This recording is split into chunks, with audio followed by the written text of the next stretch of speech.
Being a good father is a tough job. You need to provide for your family no matter what.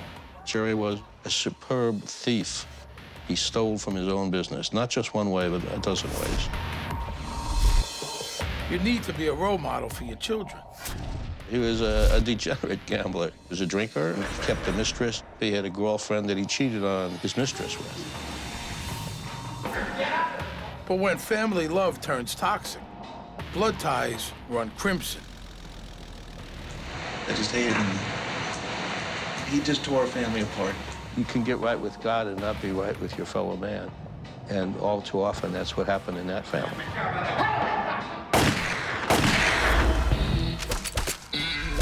My name is Steve Sharippa. I grew up in a pretty rough neighborhood in Brooklyn, New York. I've seen good people turn bad and bad people turn worse. Some took contracts to carry out a hit. Some were victims of a hit. To hitmen, life and death are just part of the business. It's nothing personal.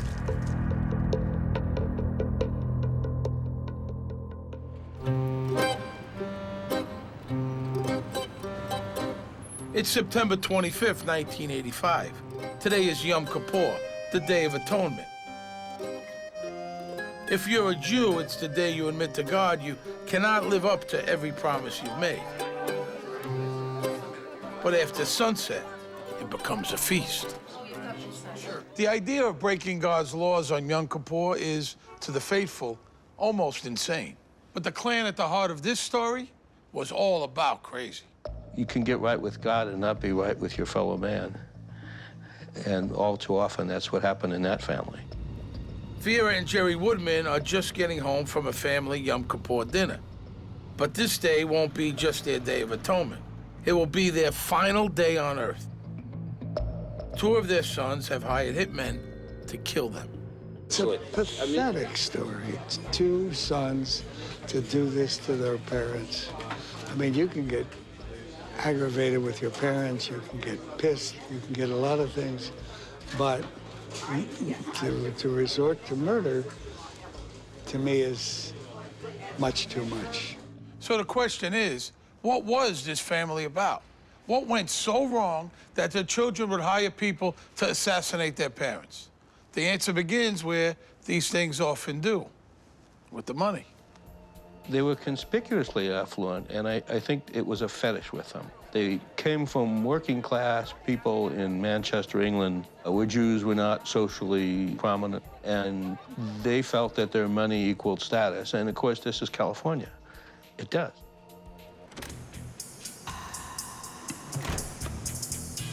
Jerry Woodman was worth a fortune, at one time anyway.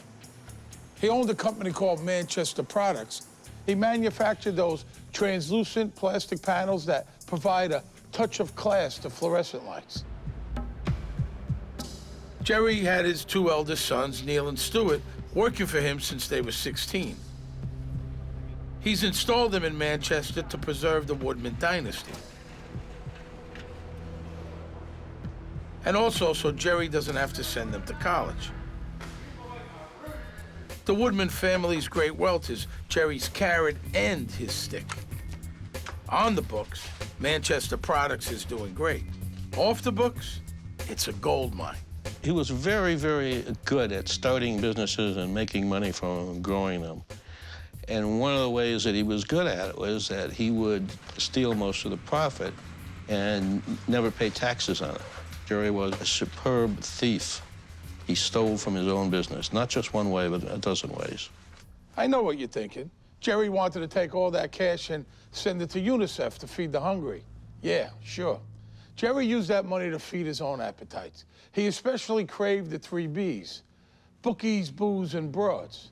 He could never get enough, and he spent millions. He was a gambler. He was a degenerate gambler. He just couldn't stay away from it. Cards, dice, horses, sports games. He bequeathed that to his sons. But he was more than a gambler. He was a drinker, and he kept a mistress at the Beverly Hills Hotel for many years. He had a child with one of his mistresses. He had a succession of mistresses. He had a girlfriend that he cheated on his mistress with. So Jerry Woodman was no prize. He was a thief, a gambler, a womanizer, and a nightmare of a role model. Does that mean the guy should have a contract taken out on him by his own offspring? It's time to meet the boys, Stewart and Neil Woodman. Let's just say the apples haven't rolled too far from the family tree. Those boys have some rotten spots of their own. Stewart is like a jellyfish in the ocean. He just goes any which way, just kind of follows along. And Stewart was overweight, didn't care about the consequences, just wanted the money and the fame. We had somebody tell us that Stewart called his mother on his honeymoon and said he wanted to come home. I mean, what kind of guy is that, huh? So if Stewart's just spineless, what's Neil? Neil is the alpha dog. Neil's a snake. He'll do anything to get whatever he wants. They were a couple of assholes. If these guys had turned out pleasant, it'd have been a miracle. Their dad had twisted and stunted them like a pair of human bonsai trees. Even so, their toxic birthright came with some talent, too. They had inherited a lot of their father's talent for this business. Stewart was a salesman. He could sell ice to Eskimos. Neil understood the manufacturing process. He was very good about making sure production quotas were met and expenses were kept down. And Jerry's not completely abusive. With him, you're never sure what you're gonna get. Gerald had two personalities. If he was your neighbor and your friend, he was the sweetest guy. But if you were a businessman, he was the toughest son of a bitch you ever dealt with. It's usually the nasty side his family sees. They grew up in a household where their father's word was law, and yet, as any kid does when living in a household, you know when your father's done wrong. You know when your mother is unhappy. You know when he does things that are unfair. But you can't argue with your father. And this guy was, I won't say exactly a monster, but he was the king, and he's not a very benevolent king. He wanted things done his way. But he was that way with everyone, not just his sons. He had a peculiar sense of humor. If you knew Jerry Woodman, he was always shticking somebody. Shtick is like a needle. He was always needling somebody. And he did his thing, and his thing was whatever he wanted to do. They didn't get along with their father, and he hated them, and they hated him. He had no compunction whatever about humiliating them in front of the help. You raise your right hand. With respect to the statement, do you swear to tell the truth, the whole truth, and nothing but the truth, so help you God? Yes. When it all came undone, Stewart Woodman's extraordinary confession to a room full of LA cops and lawyers lays bare how a family could come apart so violently. My father was always screaming and yelling at him. You're stupid. You can't do this right. You can't do that right. My father got no thrill out of yelling at people, unless it was he had an audience for it. But he wouldn't just yell. I mean, he just cut you to pieces. I've never ever run across anybody in my entire life that went through what I went through with my father. Eventually, the sons decide that Dad's never gonna get around to atoning for his own sins, and the only way to set things right is to handle it themselves. All they need is someone with special skills. A hitman. Brothers Neil and Stewart Woodman have had enough of their dad and his abusive shenanigans. They hit on a foolproof solution. Have Dad whacked. But even in LA, that's not something you can order in. You need contact. You need someone like Steve Homick. Homick is a bi-coastal bone breaker and a real find for the brothers. He splits his time between Las Vegas and Atlantic City. Anywhere there's a need for a bit of violent muscle. He was just one mean SOB. He had absolutely no mercy. He was just a brutal man. He was a thug. If you're the brains behind a murder plot, it pays to be organized. You might need a team, a killer for sure, maybe lookouts, drivers. The problem is this. The pool of people who are willing to take on the task of, say, murdering someone's parents tend not to be evolution's grandest achievements. Steve Homick had a team of pea-brains and reptiles, and he was no petunia in that onion patch. Let's be frank here. It doesn't take very much to kill another human being if you have guns and you're willing to use them. So the brothers Grimm have hired Homic Enterprises to resolve their family's internal strife. Yeah, that's Team Homic setting up in the parking garage of this upscale condo. But how has it come to this? Here's the backstory. Jerry treats his sons like garbage, but he does eventually make them partners. The boys put up with the abuse, figuring someday they'll get their just reward. But there's more. There's a secret. The Woodman brothers have no idea how well their dad has been rewarding himself. Not even his wife Vera knows about the skim money.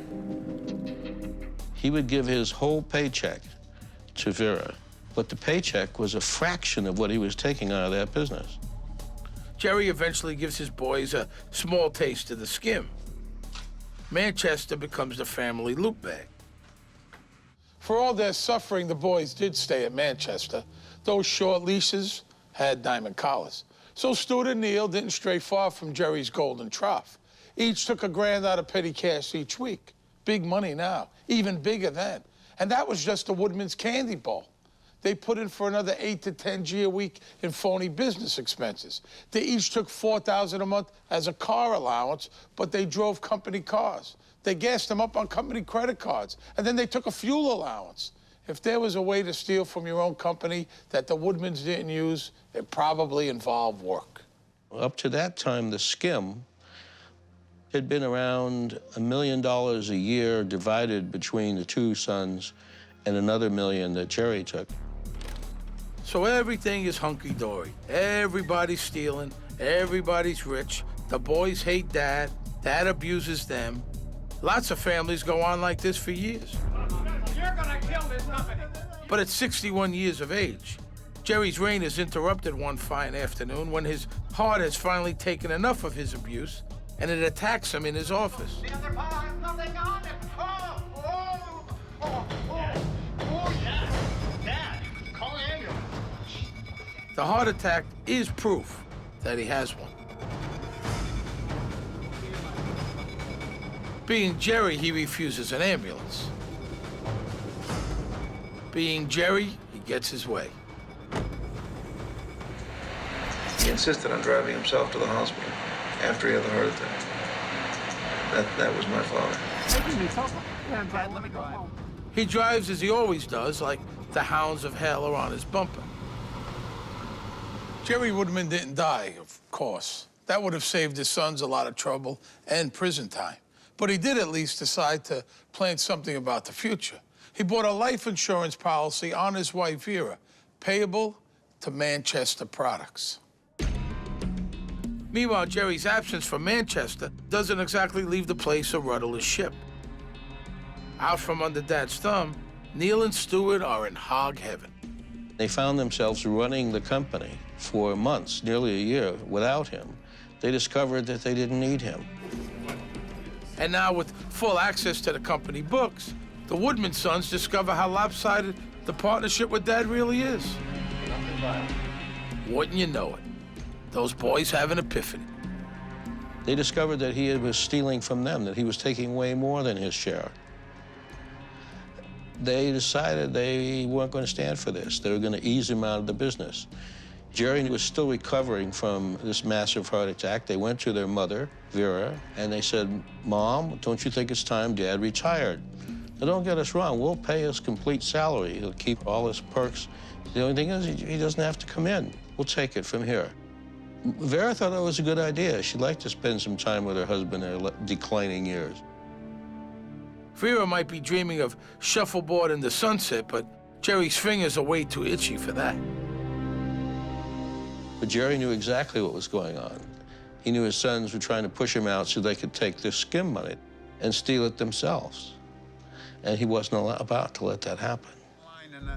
Remember, Jerry's lifestyle depends on what he skims, not on what he earns. And he isn't about to give up mistresses or betting on the pony. Jerry took to the idea of letting his sons pull his hand out of the till like a vampire to a sunny day at the beach. he woke up with a powerful thirst for Manchester Products cash flow. He latched onto its jugular and started sucking even more than ever out of the company. 4 racehorses on the company dime, a 2-week all-expenses-paid trip to London for himself, Vera, and half the people on their block. By this time, Neil and Stewart are in their 30s with families and opulent lifestyles of their own. And now their father is going to bring it all crashing down. He's out of control. I want Mr. Lucky in the first. I want. This is the kind of situation where a young man needs a rabbi. Lucky for the Woodman boys, they have a real one. Stephen Rubin is their friend and spiritual advisor.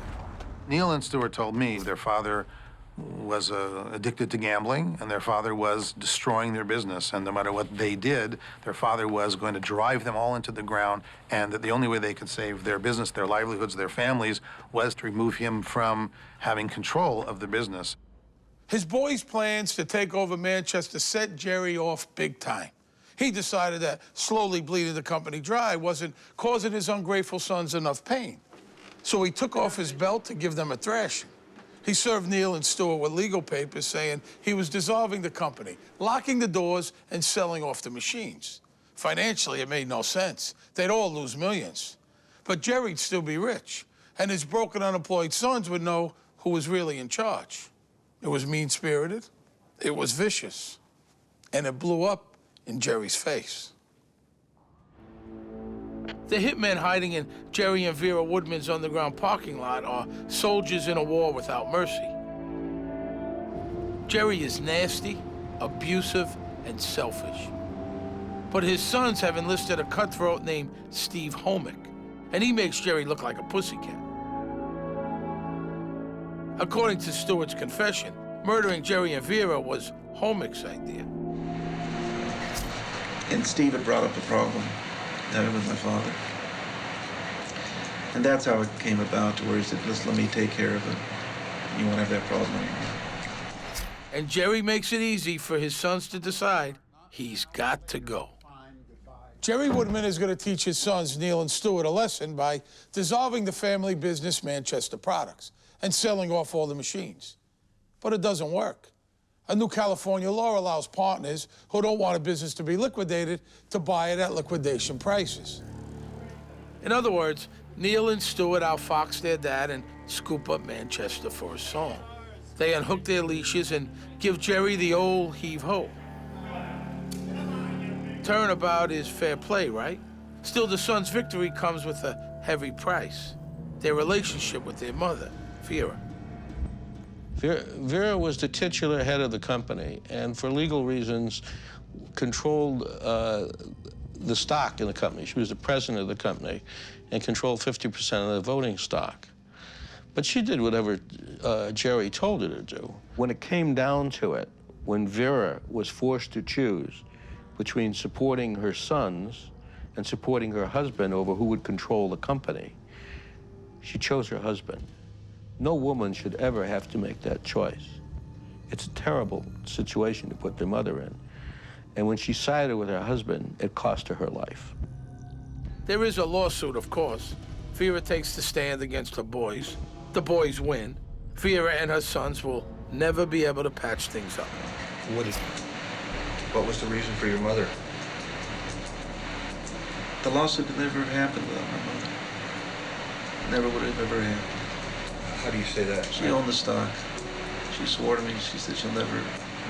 I remember her sitting with Neil and Anna in my office on Mason. And she's, your father's crazy. She's, I know he's nuts. He'll never, ever get his hands on the stock. At least you know that. And I moved into a house in Hidden Hills. And before I moved in, I said, "You absolutely sure there's no problems with anything?" So he had threatened before. And he said, "No, go in and move in and enjoy yourself." And a few months after I moved in, we get served with a lawsuit. What you're saying is you felt betrayed by your mother? Yeah, I felt betrayed by my mother. The sons wound up with the company. Jerry wound up with his $2 million paid-for house, $750,000 in cash, and Vera's jewelry. Now, a lot of guys would have taken that and got a Palm Springs condo and just had a very nice life for the rest of their life. not Jerry. Jerry was not going to take his son's victory lying down. He'd set out to ruin Neil and Stewart, and that's what he meant to do, even if he had to burn through every cent he had, and believe me, he had quite a few. He mortgaged his Bel Air mansion. He sold Vera's diamonds. He borrowed from other relatives, and he used all that dough to go into competition with his sons, Woodman Industries. His new company has only one mission. He cut prices to the point where he knew his sons couldn't compete and make a profit. He didn't care. He was not out to make a profit. He was out to destroy them. Jerry won't be happy until he drives his sons into bankruptcy. He doesn't stop at undercutting their prices. He also poaches their staff. Then we started having salesmen tell us, you know, your father's offered us this, your father's offered us that. We lost several salesmen. We lost our crew, except for 3 or 4 main workers. We lost our crew of workers. But these battles don't prevent the Woodman sons from making Manchester their cash dispenser, as it had been their dad's before them. Stewart and Neil thought nothing of going to Las Vegas once a month and dropping 50 grand in a craps table. If they won, great, they'd buy their wives fur coats.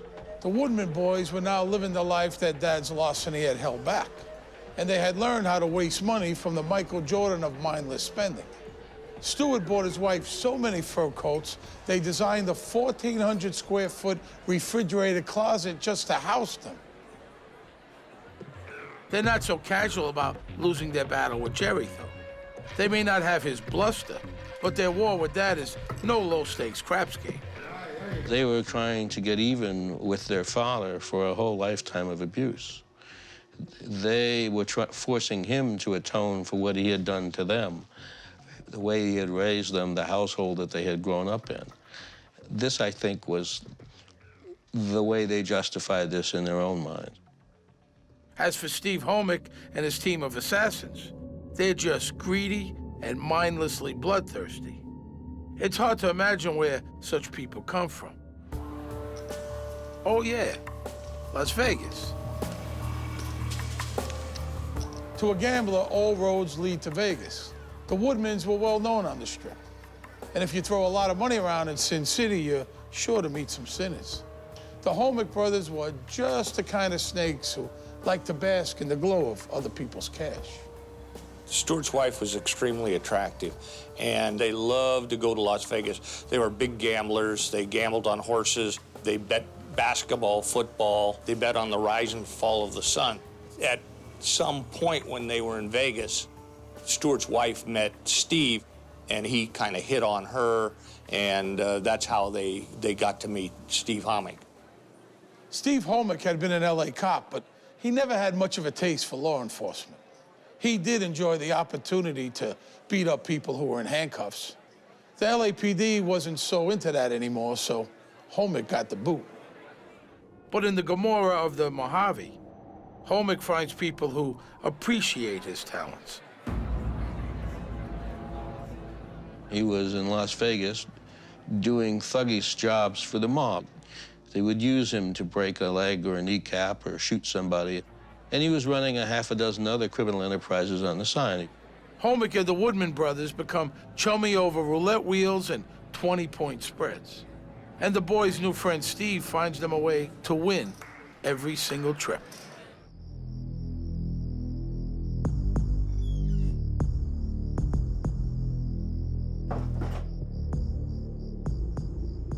Somewhere along the line, Steve, Neil, or Stewart hit on a new scheme. While the Woodmans were dropping cash in Vegas, Homick would help them recoup by burgling their houses back in L.A. Insurance would pay for the jewels the brothers said were taken, and the losers at the tables would become winners at insurance fraud. Stewart would file an insurance claim, and the insurance company would pay off on the burglary at Stewart's house, which occurred on any number of occasions, whenever Stewart went to Las Vegas. Like the Woodmans, Steve Homick runs a family business.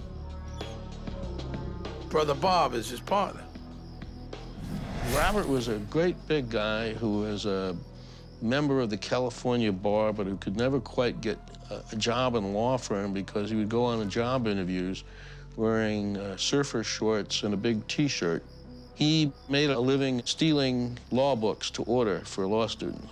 When he wasn't swiping textbooks for future shysters, Robert would heist the Woodman's cars.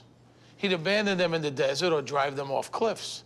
I know it sounds like a great hobby, but the real aim was collecting more insurance money. But the insurance scams are just a warm-up for the main event. A grudge match between parents and children with an ending that's right out of a horror movie. You might want to close your eyes. What was ugly is about to get hideous.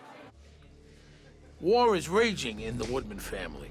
Hostilities between father and sons have gone from bitter to vicious. And just how deep do they run? When Neil is planning his son's bar mitzvah, he decides he needs armed guards. Neil really believed my father was going to crash through the temple in his car and sit there and watch his son get bar mitzvah. I mean, he really believed that. This time it's Rabbi Stephen Rubin who's caught in the middle. He was literally concerned and afraid of his father coming in and disrupting the service and ruining his son's bar mitzvah.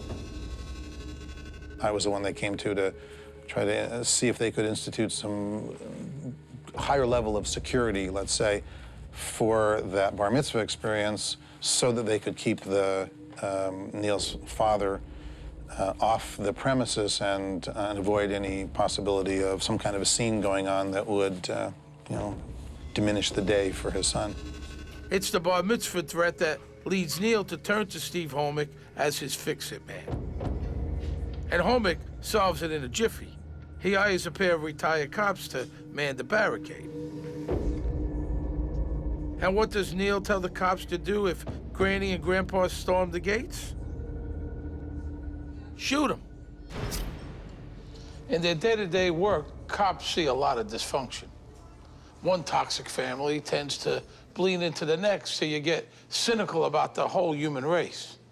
I think if you're a police officer, just getting up in the morning could be a triumph of optimism over experience.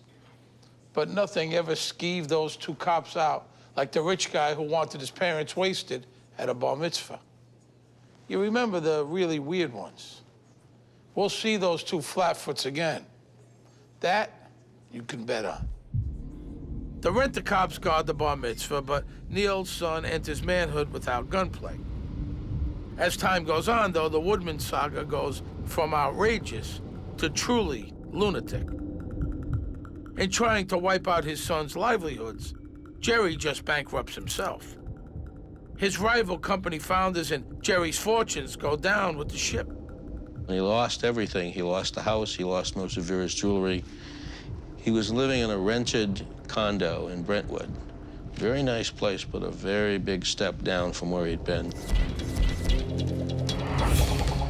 Neil and Stewart hope their bankrupt dad can't hurt them anymore. But Jerry figures out a way to turn his company debts into a plague on his sons for free. So now he had a lot of time on his hands, and he used that time to make life miserable for his sons. If he needed a plumber at the house, he'd call the plumber and say, send the bill to my sons. He had the bright idea of calling up his creditors. Called them up and said, just send a bill to my sons, they'll pay you this whole money with interest. Right, they would call my father would say, call my son, he's responsible. We were just a division of my son's company. I owned Manchester, and I gave it to them, and I started this, but they own us, so they're responsible. We had a ton of suppliers to cut us off. Manchester's suppliers now demand cash on delivery. The boys don't have enough. The company is going down, just as Jerry intended. They only see one way out. As long as Dad's alive, he'll torment them. So now you've got the picture. Neil and Stewart want Jerry dead, and we all know why. But what about Vera? Isn't she just a victim? We could fill the Coliseum with people who could tell you that Gerald was not a nice person. We never found anybody who could say that Vera was not a nice person. The thing is, everybody who knows them knows the Woodman boys want their dad 6 feet under. But maybe, If their mom is killed, it'll seem like a robbery, because two sons having their innocent mom whacked would just be too ugly to believe. But that's exactly what Stewart says they did. If it was just my father who got killed, it would be much worse. It would point to us much more than if they did both. They settle on killing their parents on Yom Kippur, because on the Day of Atonement, they always go to that family party. But Neil and Stewart know the cops will laser in on the dirty family laundry, so they've covered their tracks. One big concern, all those phone calls they've been making to triggerman Steve Homick. The solution, payphones. The idea was not to show any link between the Woodman brothers here in the San Fernando Valley and Steve Homick in Las Vegas. And they communicated by telephone. And what would happen is Homick would call the factory and then hang up, so there'd be no conversation. And this would be a signal. So then the boys would go to a payphone and they would call another payphone by prearrangement in Las Vegas, and they would talk. Steve Homick and the Woodmans spent so much time running out to payphones, passers-by must have thought they were remaking Superman. But here's the thing that gets me. These guys were blowing tens of thousands of dollars on fur coats and gambling, but they wouldn't even spring for the roller quarters it would have taken to make those conversations untraceable. They charged the calls back to the company. Their hearts were black and they were stupid. In LA, you could get away with either, but not both.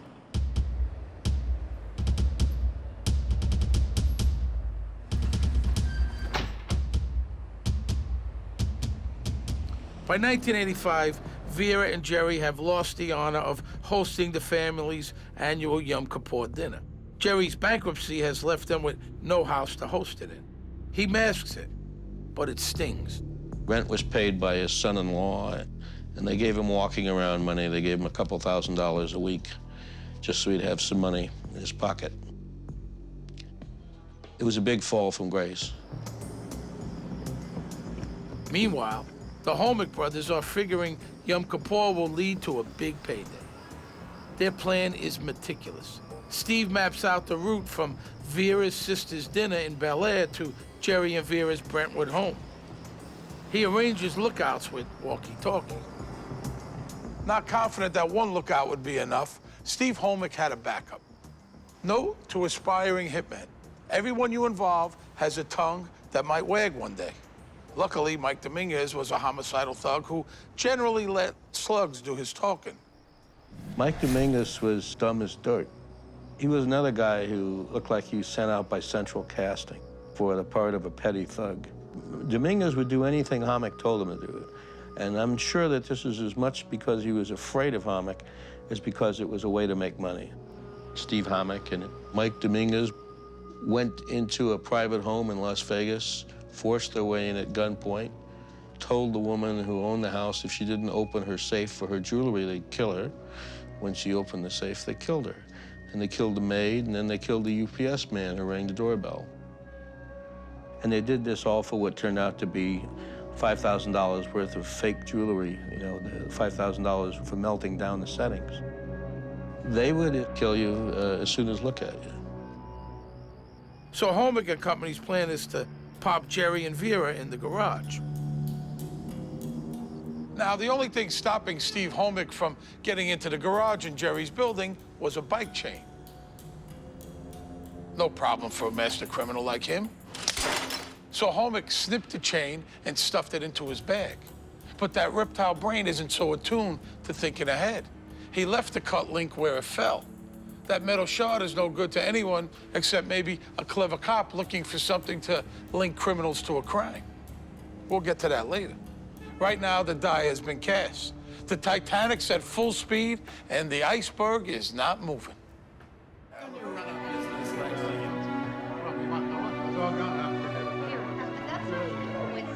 It's hard to overstate how important Yom Kippur is in the Jewish calendar.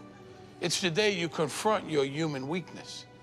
You fast and offer supplications. You ask God to accept you in spite of your flaws. At sunset, At the sound of the shofar, you start anew.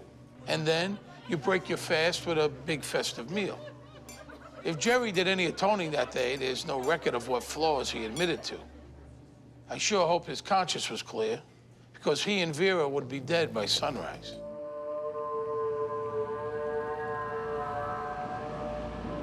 Deli owner Marvin Saul shares that Last Supper with the doomed Woodmans.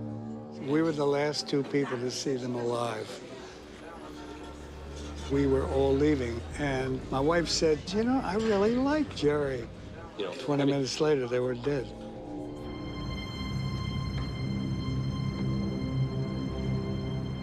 Jerry's fancy cars are long gone. Vera held on to her Mercedes, but Jerry, of course, takes the wheel. He drives home in his usual mad rush.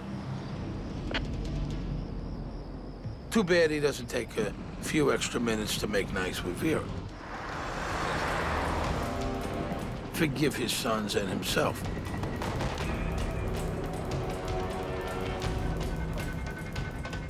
Make his peace with God.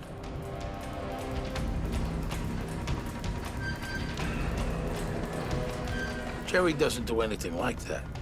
He drives fast and he's yelling, right down to his last second.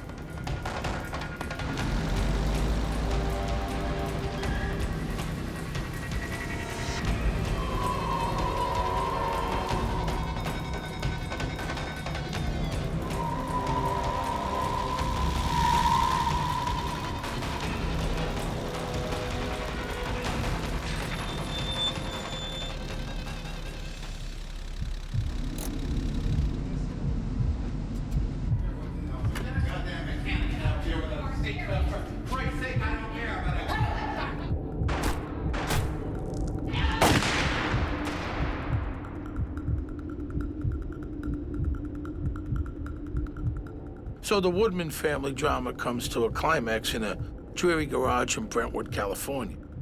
There's nothing Shakespearean about it. Jerry's no tragic hero, and his killers are just thugs. Dumb thugs, who alerted the whole neighborhood when that gun went off. It was loud. A .357 Magnum going off in a garage sounds like a friggin' cannon. Jerry and Vera never had a chance, but killing them was easy. The most important part of the plan was how to get away with it. From the moment the slugs hit home, that part of the plan started coming off the rails. Mike Dominguez, the lookout, said he heard the shots 2 blocks away.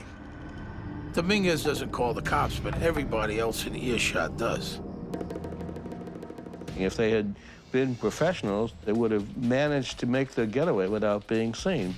Holmick has to get out of that garage like greased lightning. Steve forgets all about that piece of chain link by the gate. No time. There's a police station 2 blocks away. The Yom Kippur murder of Jerry and Vera Woodman shocks L.A. It's clearly a cold and calculated hit. An assassination that doesn't look a bit like a robbery. That was the plan, but investigator Richard Kratzley sees through it in a second. Their jewelry was still all on them. Nothing seemed to be missing. They had the keys in their pocket. Their apartment was full of valuable things, but had not been touched. At the time, we didn't have the slightest idea why anybody would want to hit these 2 old people, but it told us that this was an execution murder. Salt of the earth. Vera, one of the nicest women you would ever meet. Who could possibly want this elderly couple whacked? The cops don't even have time to scratch their heads. Maxine, who was Stewart and Neil's older sister, comes up in her car and finds the police officers and immediately says, we know who did this. It was our brothers. It was our brother Stewart and our brother Neil. They were just emphatic that the 2 brothers had killed Gerald and Vera, their mother and father. I mean, it was, there was no doubt in their minds that they had killed them. Just like that, instant suspects. Exactly how Neil and Stewart knew they'd be viewed. I mean, we knew that within a couple of days that the police were going to be talking to us because it was all over the newspapers. We couldn't hide the fact that there was problems with the family. It turns out there isn't much they can hide. The Woodman boys and Steve Homick think their plan is foolproof. But the plan had some weak spots, starting with the fools who made it. Investigators look for three things: motive, means, and opportunity. They have the motive from the get-go. Getting the other two will take some spade work. In no time, detectives piled up a mountain of circumstantial evidence. Note to the homicidal: don't go around telling the world how much you wish your victim was dead. I don't know if acting innocent helps much if you're guilty, but acting guilty is a sure way to help investigators focus. It seems that Neil and Stewart are strangely incurious about their parents' brutal murder. It was probably a whole week. Stewart and Neil never called the police department to inquire what happened to their parents. And I've worked homicide for 14 years. I have never had a murder victim's relatives not call me within an hour the next day as soon as they found out that somebody had died. And then when we said, hey, let's set up an appointment, well, they said, fine, we'll have it at our attorney's office. Now, if you're not guilty and you had nothing to do with the murder, why would you have a corporate and a criminal attorney sitting next to you and we're asking, well, where were you the night of the murders? Oh, he's not going to answer that question. And then we kept thinking, these guys are guilty. I mean, they are guilty, we just have to prove it. I mean, that's what it was. So now's when those two retired flatfoots reappear. The ones who were told to blow away Grandma and Grandpa if they laid siege to the Woodman bar mitzvah. Remember them? When they see the headlines about the Yom Kippur murder, they give the homicide dicks a name. The guy who posted them outside the synagogue, Steve Homick. I kept thinking, well, let's run with him. He's our only suspect right now, and that's what we did. Steve Homick became #1 suspect. Steve can't be placed at the crime scene right away, but his brother sure can. A witness says he distinctly remembers Robert Homick near the Woodman's condo. His scruffy look made him plenty memorable. And the CSI team finds that cut chain link in the bushes. Whoops. The chain link was sawed in half. Somebody from our crime lab said, you find me the bolt cutters, you know, I might be able to correspond those tool marks. So when we did our search warrants, lo and behold, where did we find the bolt cutters? Robert Homick. Not only were the cutters found in his home, cops found the receipt that showed he bought them at the hardware store just down the street. Does it get any easier? Robert Homick was done. You got Robert, you got Steve. All that's left is to connect the brothers Homick to Neil and Stewart Woodman. And who was better at making connections than the phone company? The police made a very detailed study of payphone records from payphones in the area surrounding the factory out in the valley. And they found that all of these phone booths were within a mile or so of the plastics factory. If you plotted them on a map, it was almost a perfect circle with the factory at the center. The problem with the plot was the boys used their company credit card when they made these calls from the phone booths. Pretty smart. If they had a roll of quarters, they probably would have got away with it. Ma Bell, witness for the prosecution. In the end, it was the quiet one who started singing. When cops picked up Mike Dominguez, he learned from them that his future looked bleak. Gas chamber bleak.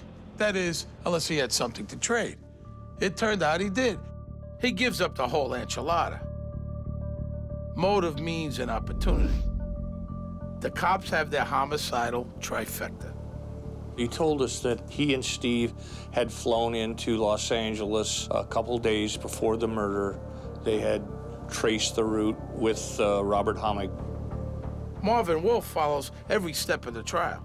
In fact, he goes on to write a book about the Woodman's blood feud.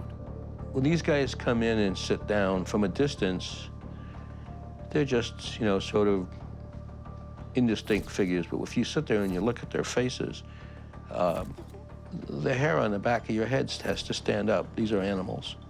There's something less than human about them. That was my gut feeling about them. These guys scared the hell out of me. There's only one question left. Who's gonna crack? The jellyfish or the snake? Do you swear to tell the truth, the whole truth? It's the jellyfish. Stewart hasn't the spine to face death row. He offers to trade Neil's ass for his own life. His confession runs for 10 hours, and he lays it all out on a platter. His version, anyhow. You know, my wife and I were both involved, called as witnesses, and I was totally shocked when Stewart was convicted. Then I was flabbergasted. He then turned around and identified his brother as being his co-conspirator. Stewart testified that Neil was the brains behind the operation, adding insult to a life of incarceration. In the end, Neil and Stewart both got life without parole. As a rabbi, I'm always teaching people that they need to not let their circumstances define who they are, that whether the circumstances are good or the circumstances are horrific, you can find people who've transcended them and who've made different choices. And, you know, and that here is one of the issues, that they had they had everything. These guys, Neil and Stewart, they had everything. They had money, they had beautiful wives, they had wonderful kids, they had great families. They had everything that to throw away, and they did. I think her insurance policy and the hatred for the father was the reason that the boys got in so deep in money matters that let's take out mom, collect the money, we hate dad, and we'll take out dad too, and then we've got everything. We've got the company, we've got the insurance money, and we're out of debt, and we own the company, and we're good.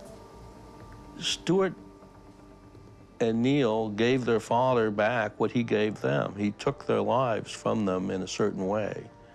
Yeah, it's true he gave them many things, but he also took away a lot of things. And their revenge was to take his life. I had no feelings about my father. Just no feelings about him. Just my kids won't know my mother. They'll never be able to see her. I'll never be able to see her again. And that I got upset about. But you paid 2 people to have her killed. I know what I did.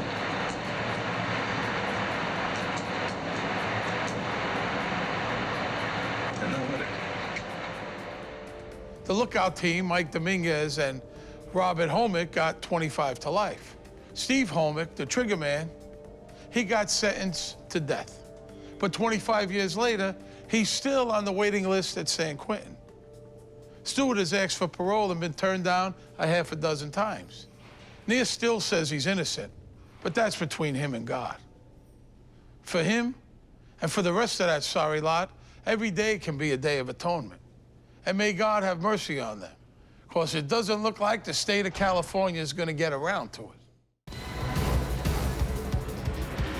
If your dream is to be a hitman for a Mexican drug cartel, you've got to start young. Teens are the best. They enjoyed the rush. They enjoyed getting paid to kill people. Yeah. Best of all are Chicano kids. They can blend in on both sides of the border. You had American youth dressed like Americans, speak like Americans, able to travel like Americans. There's a lot of money involved. Cars, girls, anything you need. To a teenage hitman, life is a video game. His victims, just losers. Too bad for them. My name is Steve Sharippa. I grew up in a pretty rough neighborhood in Brooklyn, New York. I've seen good people turn bad and bad people turn worse. Some took contracts to carry out a hit. Some were victims of a hit. To hitmen, life and death are just part of the business. It's nothing personal.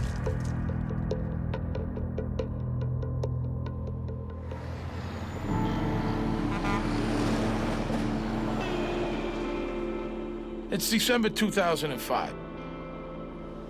It's a sunny afternoon in Laredo, Texas.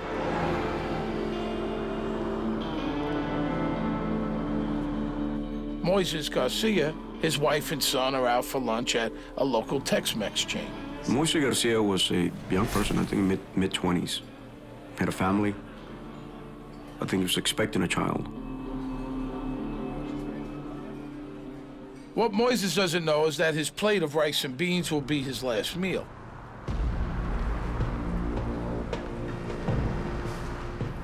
Those 3 kids circling the block are assassins. They're pros. They've been looking for him. That kid with a pistol is Rosalio Reta, an American teen from Texas. Rosalio Reta is very short, stocky, and has a very peculiar look to him. His nickname was Bart, because they said he looked like Bart Simpson. The fact that Rosalio Reta looks like Bart Simpson isn't that unusual for an American teen, but he does have things that make him special. Oh, he's got a lot of drive, he's got a job, he's got a talent, and he works very hard. Thing is, his talent is for murder. He's a hitman, and he started when he was 13. The years go by, and so do the killings. By the time he's 16, Reta's got nearly 30 notches in his belt. Blowing away Moises Garcia will add 1, but it's just another afternoon's work. He liked killing people. If they use that natural born killer, that's what he is. He would kill somebody and sleep like a baby, that was his words.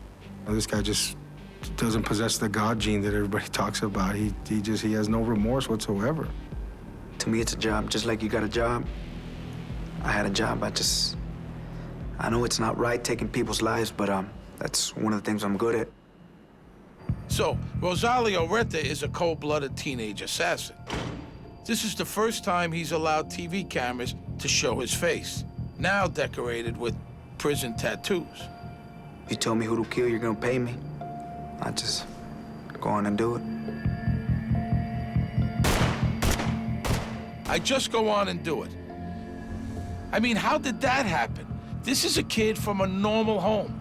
What turns him into a killer without a conscience? Reta himself has no idea. There's nothing to indicate that Reta was going to turn out to be what he turned out to be. Other than being considered a little funny looking, there is nothing troubled about Reta's childhood. He grew up in Laredo, Texas, a mid-sized city on the Rio Grande, just across the border from Mexico. The Retas aren't rich, but none of the neighbors are either. My mom's, she a hairstylist. And my dad, that construction company thingy. Parents always provided us with everything. Happy family. They never knew what I was doing. They just knew I was doing something bad. And always asked me to stay away from everything I was doing, but it was too late for that. Young Rosalio wants to be a commando when he grows up. Special forces, the real tough guys. When I was small, I wanted to be a Navy SEAL for the military, but started getting in trouble, and you can't be part of that with a criminal record. A rap sheet might put off Navy recruiters, but there are outfits that consider having one a feather in your cap. In Laredo, those guys are easy to find. Laredo is the largest border crossing for goods coming into the U.S. from Mexico. Most of it's legit. You know, raspberries, tequila, DVD players. But hidden in those shipments are billions of dollars worth of drugs. Cocaine, heroin, marijuana. When people talk about Mexican drugs flooding into the U.S., they're talking about a river that starts in Laredo and flows up Interstate 35, the Nile of cocaine. Most of the $50 billion a year worth of narcotics that ends up polluting American bloodstreams crosses the Rio Grande at Laredo. The I-35 corridor begins in Laredo and extends up north to San Antonio, and it hits Austin, it goes up to Dallas, and it can hit a lot of markets in the United States. So it's obviously very lucrative. Whoever controls the geography, the gateways into the United States, is going to control the drug distribution network. So, drug smugglers are vying to control the turf Rosalio Reta knows like the back of his hand. That's frightening to some. To others, it's an opportunity.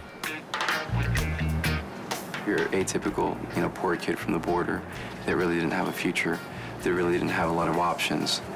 So why not turn to organized crime? Poor kids dream of getting rich one day. In Laredo, the only rich people most poor kids see are drug dealers. So that's the dream. And the richest guys, they're the ones who work for the big cartels.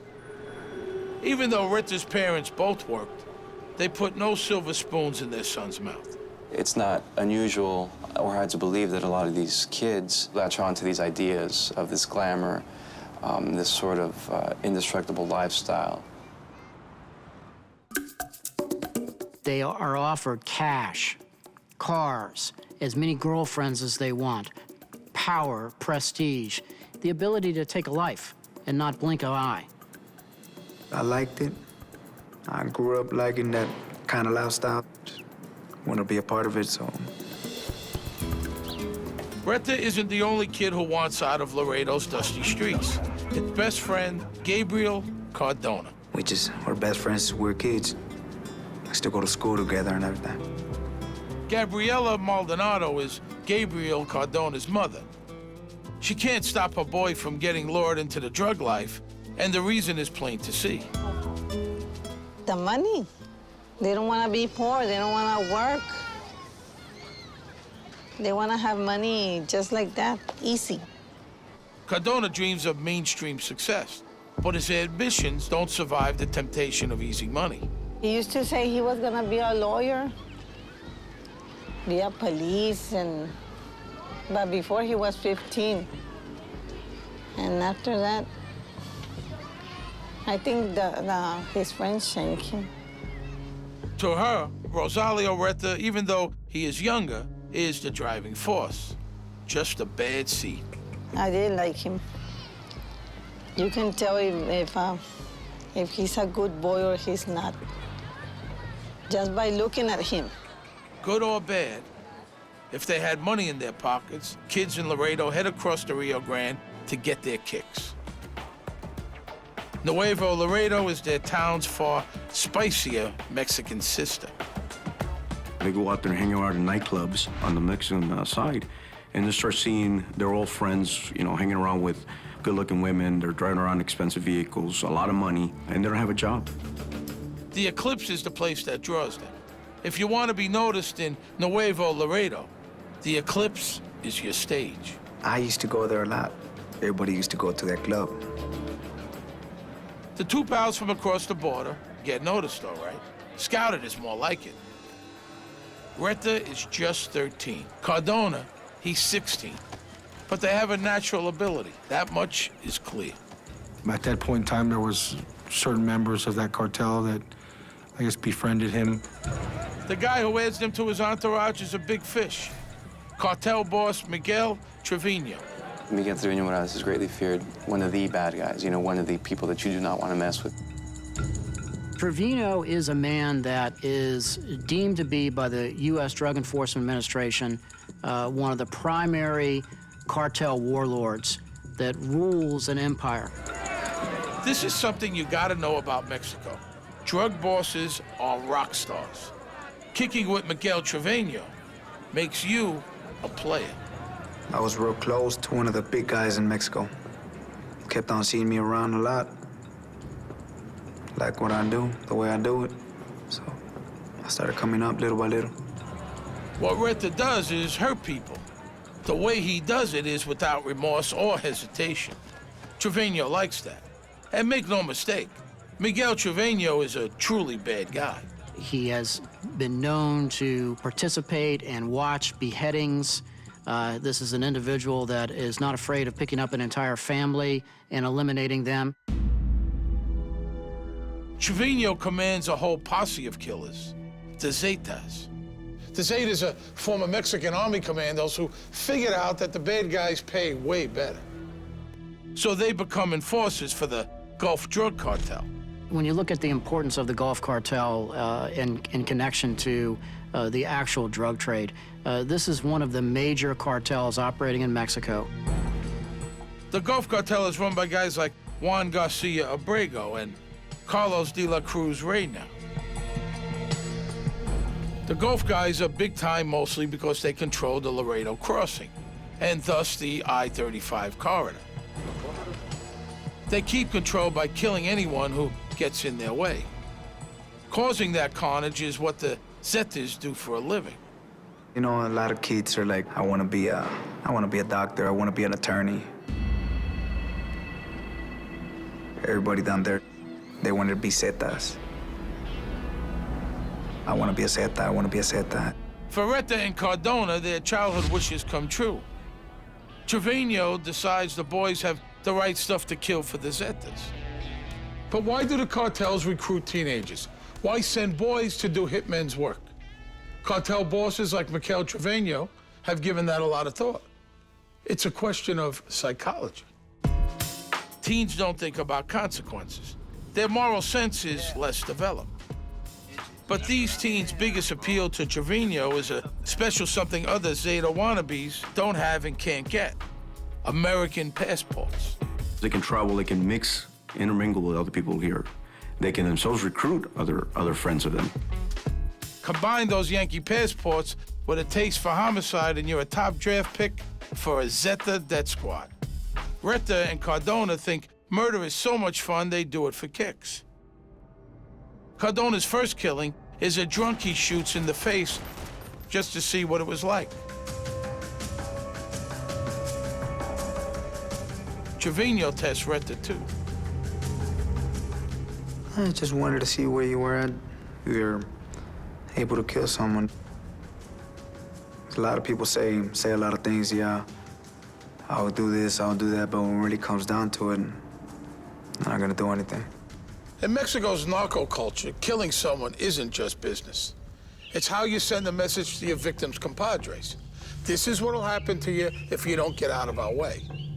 Victims aren't just killed, they're tortured and butchered. Heads are sawn off, bodies dismembered, toyed with, and then burned in oil drums. They call that a guiso, or a stew. So what's the test Trevino gives Reta? They grab a guy they're having problems with and tie him up. Then Trevino hands his jewel pistol to a 13-year-old Rosalio. So I just killed him. Stepped into a different world.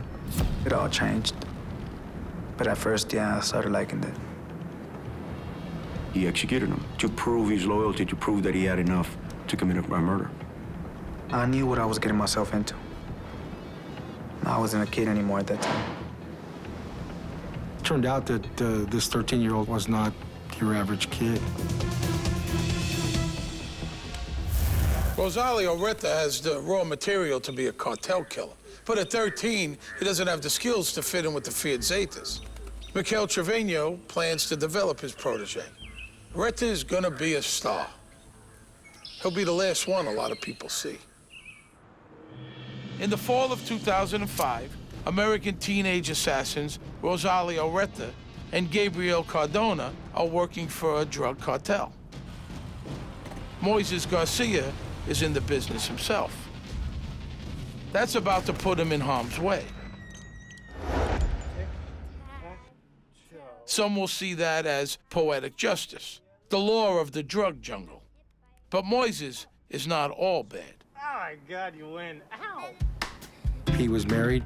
He was a father, a son. Moises might be a good family man, but he does earn his living selling narcotics. He supplies a Laredo neighborhood. Moises Garcia was a member of the Mexican Mafia. The Mexican Mafia is a prison gang that was originated in California. It's real strong in the Texas area, real strong in our city. Moises Garcia, by the way, is no saint. He shot a guy in the head when he was 18, a prison friend of his. They met doing time on drug charges. Anyway, what I'm getting at is Moises, Reta, and Cardona are from the same world. I mean, they're all criminals. But maybe Moises is a little behind the times. 25 is old for a drug dealer. In that world, life is for the young. So Moises Garcia is a small-time criminal. But what makes him important? Well, he's graduating to the big leagues. He's been doing some marketing for the Sinaloa cartel. He was contracted to perform certain services for a rival cartel It's my understanding that that was the rationale and the reasoning behind him being set up as a target. And being someone the Zetas have a beef with is not what you'd call survivable. Getting killed, that's one of the main things. If you get on step on someone's toes, you're gonna get killed. Garcia is about to become a fatality in an old-fashioned turf war. That I-35 drug corridor? Just because the Gulf Cartel has a lock on Laredo doesn't mean the other guys won't try to muscle in. Chapo Guzman runs the biggest cartel in Mexico, the Sinaloans. They've got a near monopoly on supply, but they don't control any border crossings. They go to war to grab Laredo from the Gulf Cartel. When the Sinaloan cartel tries to move in on this area, you have a traditional power struggle that unfolds. There's a huge infighting and rivalries begin to exist. It was our territory right there, so they can't just come and try to take over like that. If you want somebody's criminal empire, you don't ask nicely. It's blood in the streets, and we're talking buckets. I started killing people, trying to get us out of the way. There's a bloodbath going on back then. I think Nuevo Laredo had over like 300, 400 murders in about a 6-month span, and it was out of control. There's more right there in Nuevo Laredo, and there's more drugs, more money going on, so they're fighting for that spot. Miguel Trevino is the Gulf Cartel's General Patton, and Laredo is his Battle of the Bulge. He needs firepower on his front lines. And those American teens, they are really valuable. They can wipe out the Sinaloan enemy on the Texas front. Trevino took a very personal interest in hand-selecting the individuals that were going to be used, spending a lot of time with them, grooming them along like any good Special Forces officer would with his close combat team. So when he's 14 or 15, Reta finds out he's won a Zeta scholarship to assassin school. If this is your dream, here's how you get the good news. They grab you off the street, stuff your head in a bag, and take you for a long ride. It's like winning hell's lottery. Every 100 people, they only gonna pick one. And I was one of them.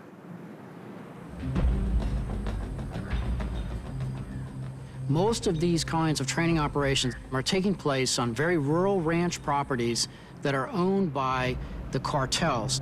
It's like a special force training. For a lot of kids, summer camp is a rite of passage. A chance to learn new skills, make new friends, you know, come into your own. At Camp Zeta, Reta meets new people and picks up some awesome new skills. Firearms, knife fighting, hand-to-hand combat, beheadings. He's not so wild about stewing people, though. Hates the smell. Learn how to use any type of military weapons, hand-to-hand combat. The main thing is show you how to kill. Like it does for a lot of kids, camp matures him. Comes in a punk and he leaves an assassin, an experienced assassin. Killing people, doing this, it's, like I say, it's a job. Reta takes to being a sicario like a coyote to an overfed chihuahua. In no time, he's on the Zeta's A-team, the killers they save for really important jobs. There was only like 150 in all Mexico of us, so we just go for like big people, not a nobody.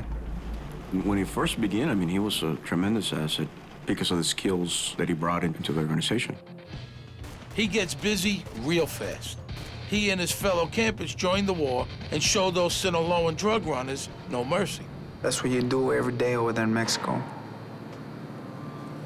Every day, on a daily basis, you probably kill like 5, 6 people a day. But Miguel Trevino doesn't need the American teens in Mexico. The battle's over Laredo, remember?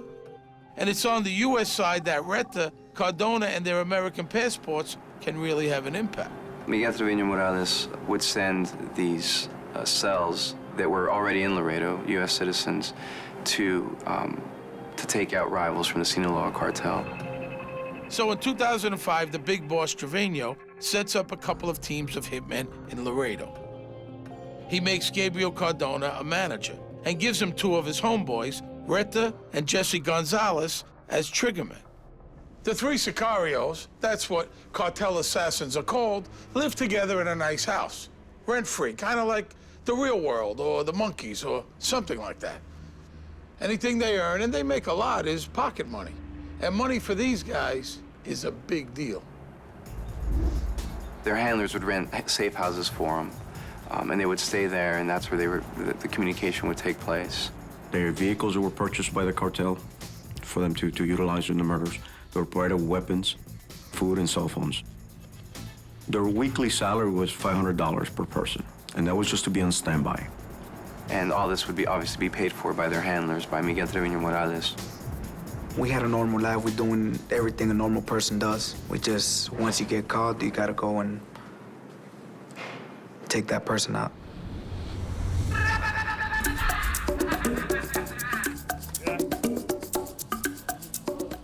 We're not filling Sinaloans with lead. The teams are living in a teen paradise. Mattresses on the floor, video games, booze. There's a lot of money involved. Cars, girls, anything you need. But once you kill somebody, you assassinate somebody, it goes from, if it's nobody, $10,000, $20,000. But I wasn't doing all that. If you're a nobody, I don't want to know anything about it.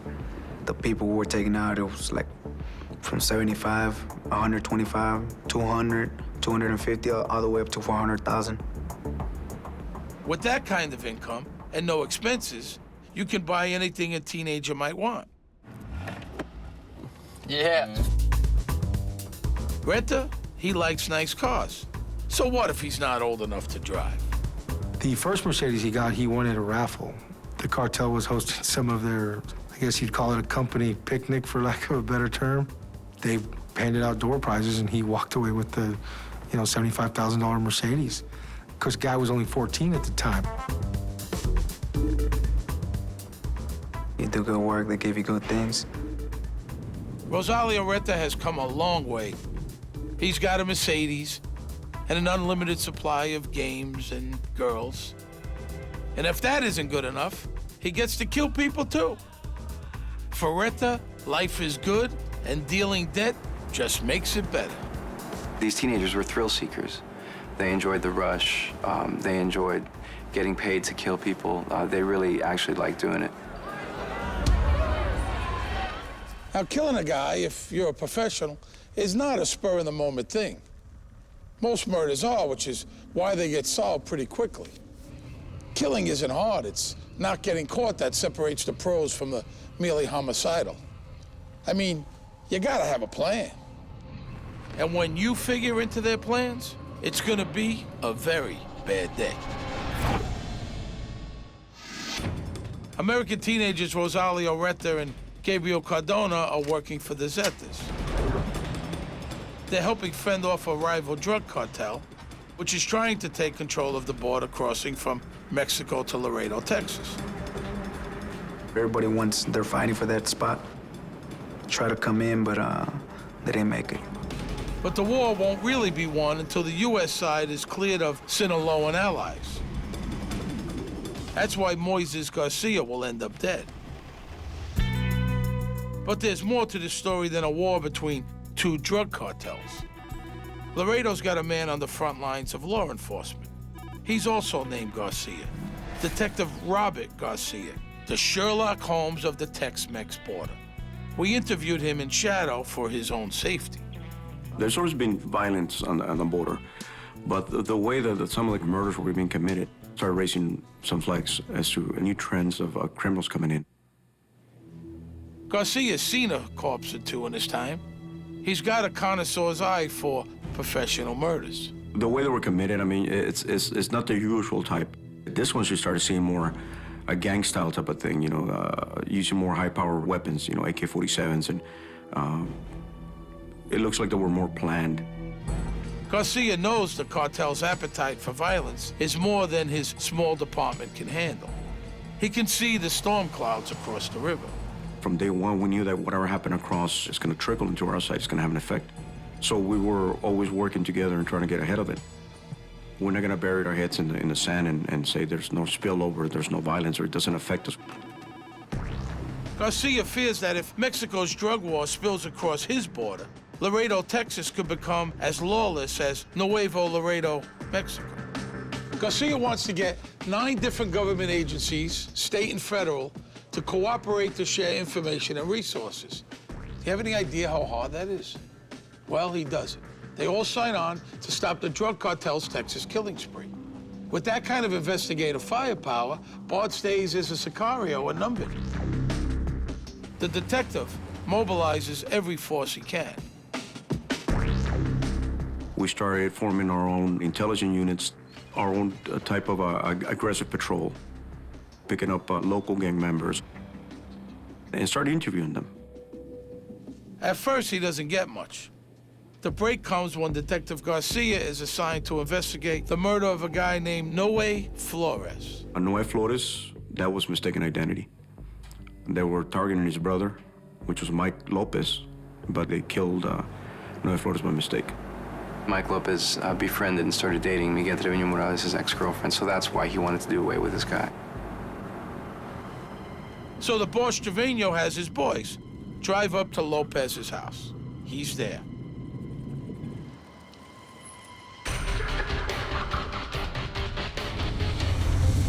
Bang, bang, bang. Easy peasy. He was shot at least, I want to say, a good 6 to 8 times. You know, they leave thinking that they got Mike Lopez. Only one little problem. They pumped the wrong guy full of lead. Mr. Flores, unfortunately, was at the wrong place at the wrong time. Swapping cars a few blocks from a hit is one of those things they test you on at Camp Zeta. It's textbook getaway technique. But if you go to Academy for Assassins, they make sure to remind you not to leave evidence behind. If killing the wrong guy was the only screw-up, it would have been no big deal. But the teen Sicarios, they're having an off day. Anybody who's got teenagers knows it's way easier to persuade them to murder total strangers than it is to get them to clean up after themselves. There's a pack of cigarettes that are left behind with a print comes back to Reta. The breakthrough that actually helps us break not only this case, but subsequently all the cases, was a piece of paper that was left behind. Now, that little receipt was for a pay-as-you-go cell phone top-up.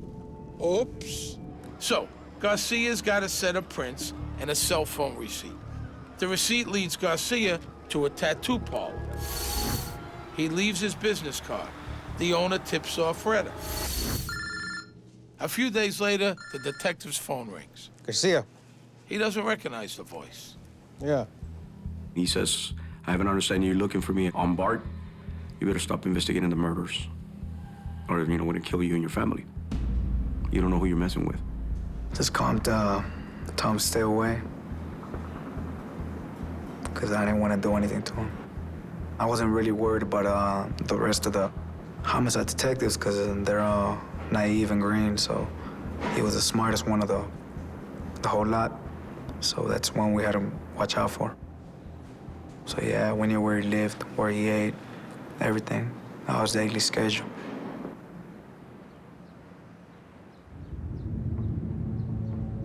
He hopes his threat will persuade Garcia to play it safe.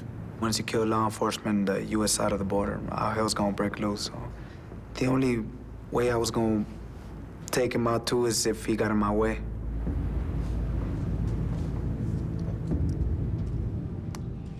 After Bart's threat, the Laredo police park a cruiser at Garcia's house 24/7. But Reta's threat doesn't stop the detective.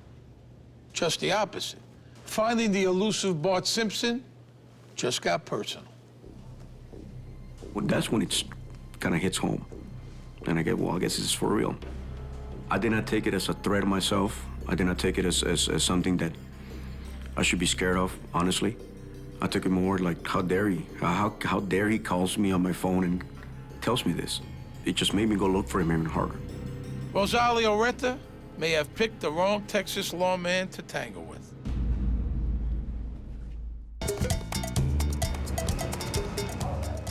The war between two of Mexico's powerful drug cartels is spilling over onto American streets.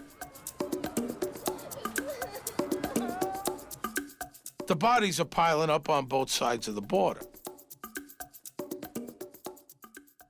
1, 2. Moises Garcia is a successful businessman with a family in Laredo. He's near the front lines, but he thinks he's under the radar. He's wrong. His business is selling drugs. Cartel kingpin Miguel Trevino has decided Moises has got to go. Why?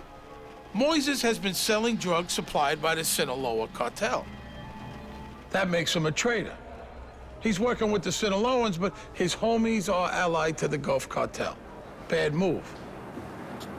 Moises Garcia was alleged to be an operative for the Sinaloa cartel, whereas some hits were for personal reasons. That seemed to be directly because of business. In Miguel Trevino's campaign to wipe out any Sinaloan troops in Laredo, Moises Garcia is just one of a long list of foot soldiers who have to die. Trevino sicks his sicarios on him. It's a job. Just like you got a family you got to feed, I got one too. And so does Moises Garcia. It'll be the last thing he ever does. It's Thursday, the 8th of December, 2005. Moises Garcia and his wife and son are out for an early dinner. It's a friendly venue for a last meal. Things have been breaking Garcia's way for a while. But all good things come to an end.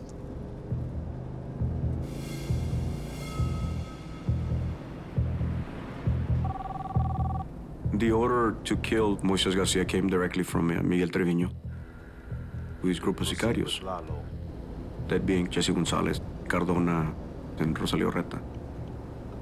They wouldn't do the killing unless it was ordered directly by him.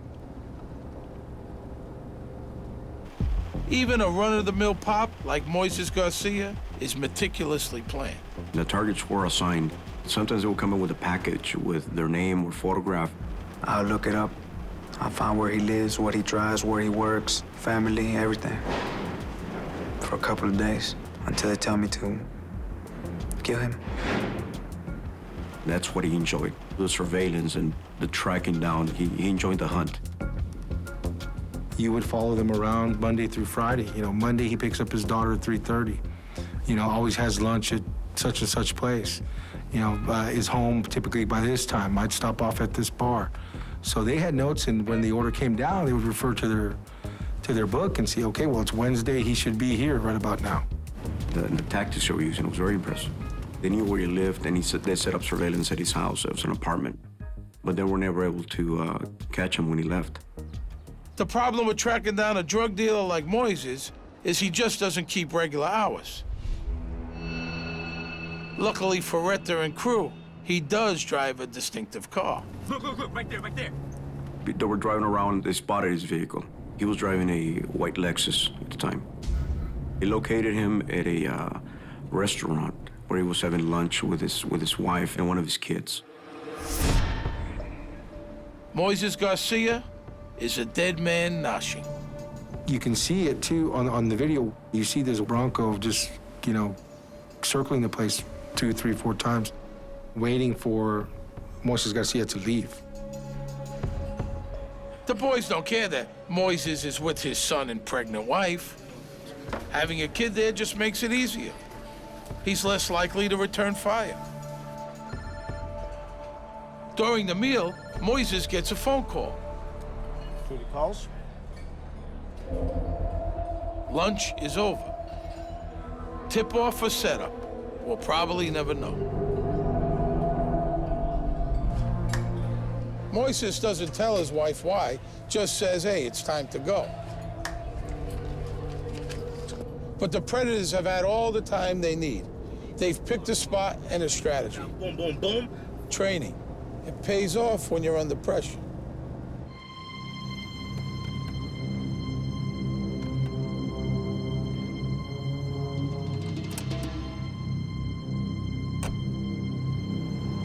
Just ready for this, man. You ready for this shit?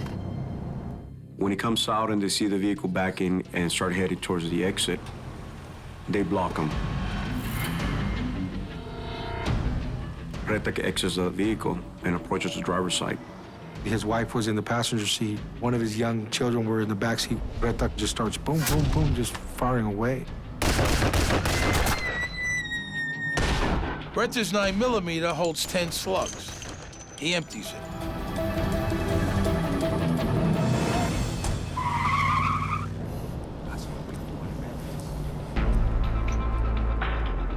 Awesome is what Rosalio Reta calls it. An awesome hit. He struck multiple times in the head and on the left side of his body. I don't feel anything about it.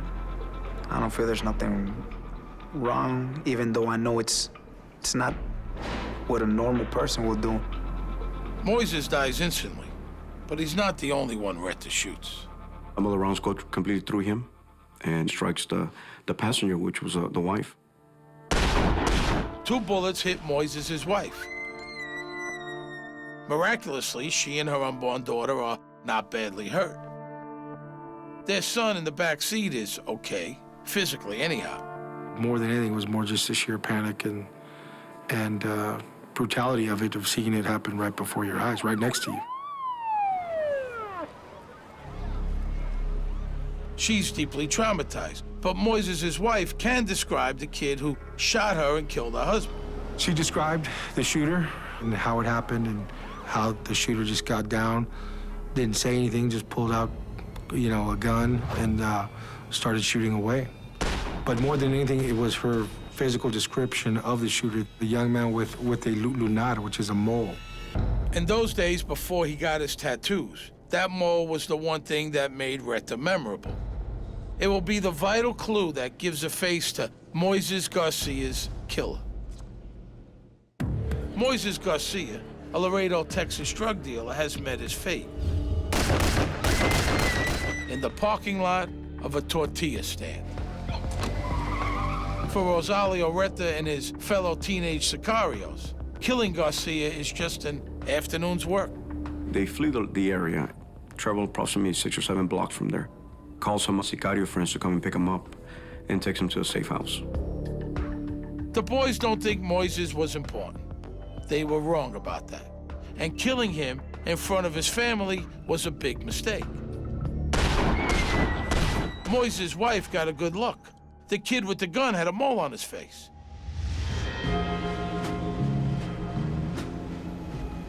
Reta crosses the river to lay low in Mexico for a bit. Cardona and Gonzalez stay in Laredo, but they move to a new safe house in a nice neighborhood. Bad move. After the Moises hit, it doesn't take Detective Robert Garcia long to ID the teenage assassins. Even worse for the sicarios, one of their drug gang pals is a mole. He steers them to rent a house Garcia's pre-wired for video and sound. The detective's new Sicario channel is a lawman's dream. That's not a normal day-to-day conversation that they have. It's not, let's go to the movies or let's go to the mall. It's just talking about, let's go kill this person. It's totally different. By April 2006, only 4 months after Moises was killed, the cops have everything they need on tape. The safe house crew hears a knock, a big knock. Reta's not there. He's in Mexico. But it's all over for his childhood pal, Gabriel Cardona. Gabriel Cardona is so impressed with the task force videos, he decides a trial is way too risky. And getting out of prison would likely lead to something really unpleasant. Trevino and the Zetas will be pissed off when they learn how much Cardona gave up when he confessed. A Texas prison is the safest place he can be. The third member of the assassin's cell, Jesse Gonzalez, gets away and also hightails it to Mexico. Another bad plan. He's arrested by Mexican police and is promptly murdered in jail by the Zetas. So what about Rosalio Reta? He stays in Mexico to avoid the heat, and the cartel has plenty of work for him anyhow. His body count is going up, notch by notch. But with Jesse dead and Gabriel behind bars, 16-year-old Rosalio finally loses it. He goes rogue. He was causing problems for his superiors, who had to answer for him and eventually got tired. He was too ruthless for them at the time. What does it take to be too ruthless for the Zetas? The guys who put the carne in carnage? Well, there is that night in Monterrey, Mexico. What happens in Monterrey is that him and another group of individuals go to a nightclub called El Punto to kill a Mexican mafia member. And they toss 4 hand grenades into the nightclub and spray the people in there with an automatic fire, AK-47. I went in and instead of just killing one, I killed 4. They were affiliated with the same person. So, took them all out and threw some grenades in there. Injured 25 people. Despite the impressive body count, it seems Reta doesn't get who he's after. And his paymaster, Trevino, told him not to do the hit at all. They say I didn't kill the right person at the bar. Well, I'm not known for missing my targets. He does miss the point, however. Even if you've got grenades, you don't disobey the boss of the Zetas. So now Miguel Trevino is seriously annoyed. And Trevino doesn't have a line between irritated and homicidal. Reta's got some splaining to do. But mostly, Reta is a loose cannon. The Zetas, they don't like those. The tables kind of switched and they actually wanted to kill him. That's a shame of it all here, too, is, you know, these kids, they're as disposable as a razor blade to these cartels, you know. Once your use is done, you're done. So here's the story of what happens next. It's the one Reta tells anyhow. 2 sicarios stuff him in the trunk of a car. They're headed to the desert. Reta knows this drill. Things are looking very bad. Reta's Camp Zeta skills come back. He kills his captors and run for it. But the Mexican cops bring him down. He ends up in a Mexican jail. He knows the Zetas will kill him if he doesn't get out fast. Jesse Gonzalez only lasted a few days. If I would have stayed over there, eventually they were gonna kill me. But that's one of the things that comes with it. You wanna be part of a certain group. Once you get caught, you're gonna be locked up or you're gonna be dead, so it didn't really matter. Reta's got one hope. There is one person he knows who would like to see him alive and who could keep him out of the stew pot. You guessed it, Detective Robert Garcia. Bart. He's happy to hear from Bart. And just like that, he's out of Mexico and in a Texas jail. He comes across the border the day after he turned 17. Well, I liked what I did. I killed my first one, and I liked it. I felt like Superman. Why? Because I killed someone. I'm sitting in front of this 17-year-old kid, and he's telling me all he's done, and he's telling me how he's doing it, and the way he feels. And the only thing I can think of that I got my own 17-year-old kid at home, and I'm upset at him if we don't cut the grass. And you know, it's hard to describe, you know, what I'm thinking. That is like, what makes him think this way? What makes him turn out to be this way? They put me as a monster. That I killed innocent people, I kill everybody just because I can, just because I'm able to do it. And that's not true. I don't kill no innocent people. If you don't know anything, you ain't got no reason to fear anything. In the end, Reta cops to 30 murders in Mexico, more or less. It was only a number, because I'm not really sure. He won't confess to killing anyone in the U.S. But that print he left in the No Way Flores getaway car sinks him. Convicted in the Flores case, Reta finally admits to killing Moises Garcia. Combined sentence, 70 years. That's 4 times the 17 years he spent on the outside. Moises Garcia, his son and his daughter, born a few weeks after Moises died, they got life without a dad. Reta never showed any kind of remorse towards the murders that he committed or the victims he left. To compare him to other criminals, you can't. His thinking is totally different. He's a psycho. He's scary. He's a scary person. I mean, he's a even though he's a young kid, he's just one of those ones that you get to fear when you sit in there and talking to him. And what about Miguel Trevino? He and the Zetas break away from the Gulf Cartel in 2009 and go to war against their former compadres. As of 2011, Trevino is still one of the most wanted men in North America. When I started, I know what I got myself into. I know right from wrong. And I knew that eventually a day I was going to end up being in prison or getting killed. There's only one way in and one way out. How do you feel about your victims and their families? Too bad for them. No sense of remorse or...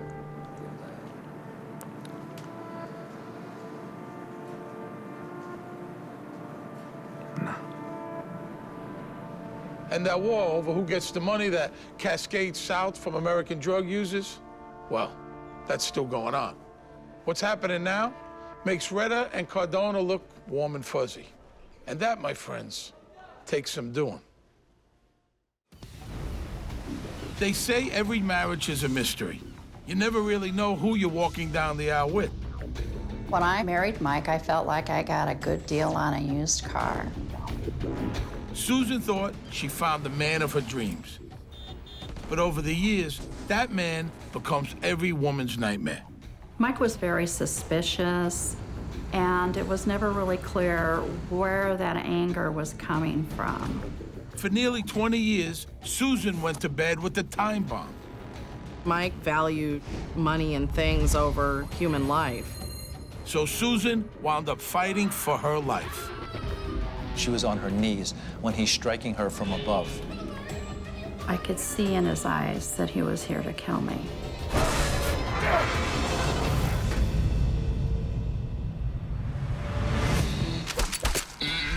My name is Steve Sharippa. I grew up in a pretty rough neighborhood in Brooklyn, New York. I've seen good people turn bad and bad people turn worse. Some took contracts to carry out a hit. Some were victims of a hit. To hitmen, life and death is just part of the business. It's nothing personal.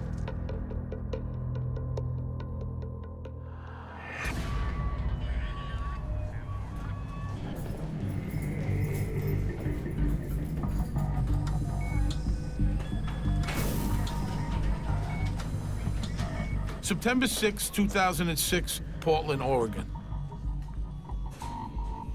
Susan Kuhnhausen is finishing a grueling shift in the ER. After 20 years, Susan is an expert nurse. It's her life that could use patching up.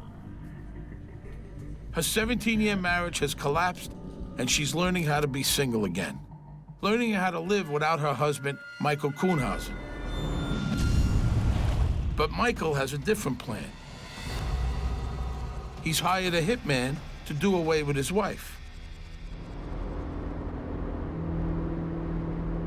If I were dead, he wouldn't have to share anything. If I were dead, he would not have failed at a second marriage. After Susan's untimely death, he figures on mourning all the way to the bank. Call me old-fashioned, but I think murder is kind of a weird way to break up with somebody. Seriously, when you get up there and say, till death do us part, the last thing on most people's mind is arranging your spouse's demise. That's how Susan and Michael Kuhnhausen started out. They were married for 17 years, and for most of the time, they were a happy couple. What Susan didn't know was that Michael was damaged, and even worse, that he refused every chance to heal. So every night of her married life, Susan snuggled up to a time bomb.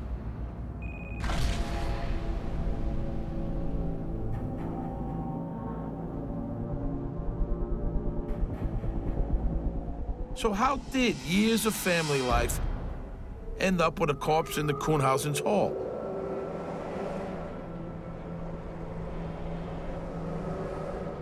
To understand her husband's plot and how it came off the rails, the first thing to know is that Susan Kuhnhausen is tougher than she looks.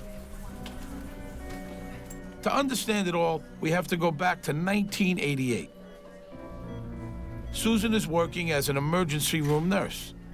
Her life is devoted to being a bright spot in the lives of people who are having a very bad day. But you don't last a week in the ER if there's no grit behind your smile. One of the nice things about emergency nursing is there is a great deal of variety. You have to be able to make critical decisions in a very short space of time, and you have to trust that you're doing the right thing. Susan is a veteran nurse.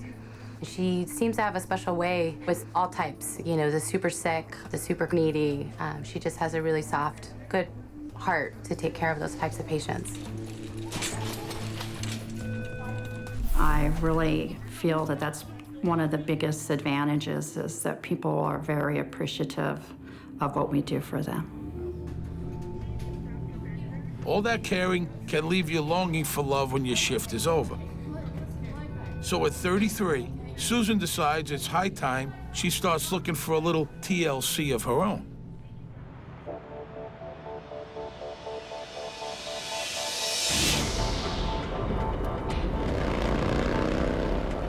I had been focusing on work for a long time. I worked primarily night shifts. Mostly I was looking to go out and spend more time with guys again. I had gotten into a period in my life where I mostly hung out with my women friends, and that gets boring. Susan wants to have it all, a great career and a loving partner.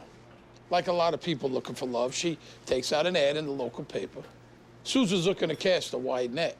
But the trouble with trawling is you never know what you're gonna drag up. The man of your dreams or the deadliest catch.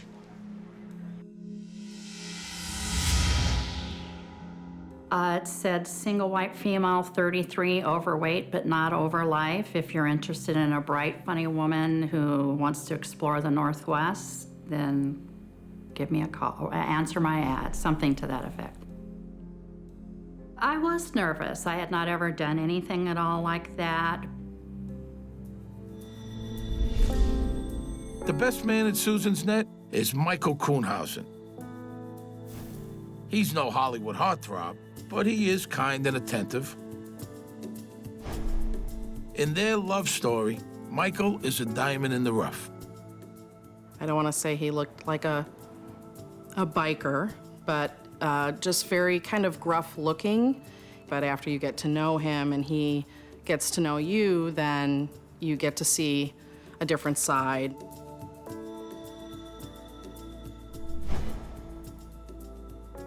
My first impression of Mike was that he seemed like a pretty nice guy.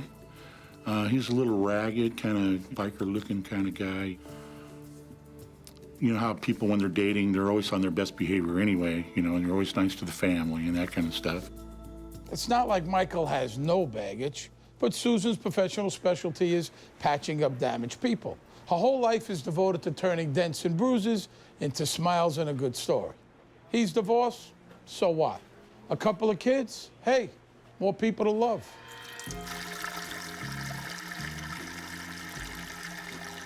Mike was very soft-spoken. He was polite. He would laugh easily. I felt like I got a good deal on a used car. We talked for probably 150 hours over the course of a couple of weeks. We talked about what we wanted from life. What it seems they want is each other. So in December 1988, just months after meeting, Susan and Michael get hitched. Susan's eyes are open. She believes she's getting a decent, honest man. I felt that anybody who gets married is very brave, and anybody who is willing to get married a second time is doubly brave. At first, things couldn't be better. The Kuhnhausens are poster children for love and second chances. Things were good in their relationship. In spring and summer, we would look for butterflies. We were birders in the fall. We had taken a trip and had seen quite a bit of the Oregon coast and had a fairly good time.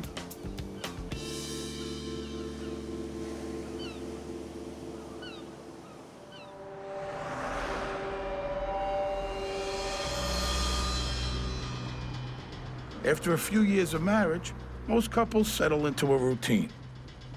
But Susan, she notices the man she married is changing.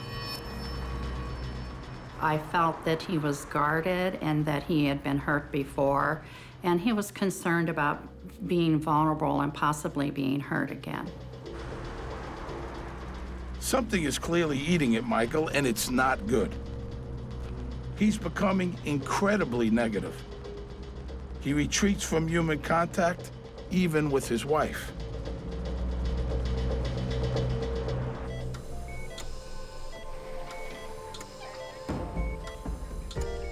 So Susan sets out to do what she does best, help a wounded soul heal. She encourages her husband to get therapy, but Michael's not into talking about his problems. And anyway, he doesn't have a problem. The world does. Michael's version of therapy is working on his sports collection. He's got thousands of baseball cards, signed photos, and jerseys, all stashed in the basement. If he had money, he bought baseball cards that he might pay $15 for today. It's worth 15 cents tomorrow or 15,000 tomorrow, you know.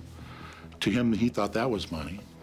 But he just kind of kept all that hidden away. In Mike's mind, his sports memorabilia collection was worth more than it actually was if you were trying to sell it. So what's going on with Michael? He's spending more and more time alone. He avoids people, but he obsesses over stuff. For instance, he really believes his sports collection is worth tens of thousands of dollars. Money's a big thing for Mike. He's terrified someone might take away things he owns. His collection, his house, it's all his. Even if Susan is paying most of the bills.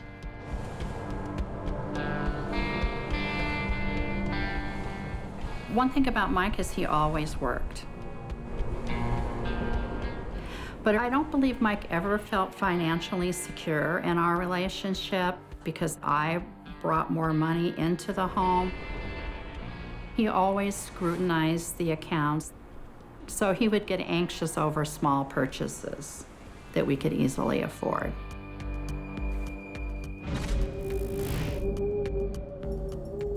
You'd think scoring a new job might brighten Michael's outlook. He lands one with a lot of responsibility. Problem is, it puts him in contact with a crowd not noted for their decency.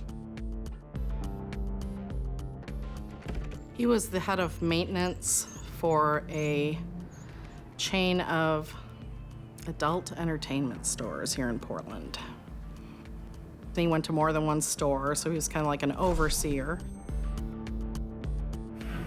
Mike oversaw the hiring, firing, training of janitorial folks for the company, and that was never an issue for me. They paid good wages, they paid benefits, and he did a good job. As near as I know, it's my understanding that he was good at what he did. I don't know for certain.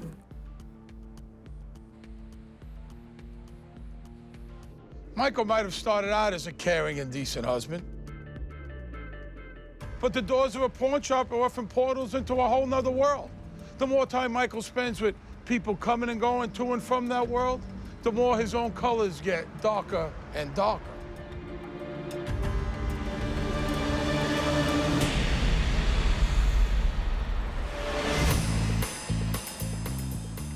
Portland, Oregon, September 6, 2006. Susan Kuhnhausen is heading home after a long shift in the ER. She's planning a quiet night. Unfortunately for Susan, her estranged husband, Michael, is busy stage managing a surprise. He's stashing a hitman named Ed Haffey into her house. Haffey will be ready and waiting for her arrival. A wise man once said, all marriages are happy. It's living together afterwards that causes the trouble. After 17 years of marriage, maybe Susan Kuhnhausen should have known there was something deeply wrong.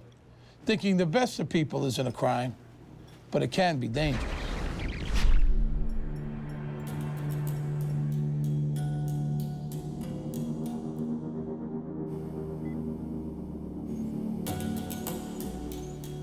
Even though the first decade of their marriage was smooth sailing, over time, storm clouds have been gathering. Michael's brooding gets worse. His outbursts turn violent. He's no longer the happy, caring man Susan married. Mike was very fearful, very suspicious. He just was chronically angry. And it was never really clear where that anger was coming from. I would probably say his negativity is the most marked thing that I could see had a big effect on Sue. If she and I decided to go to a movie, he would be grumbling about the fact that she spent money on the movie.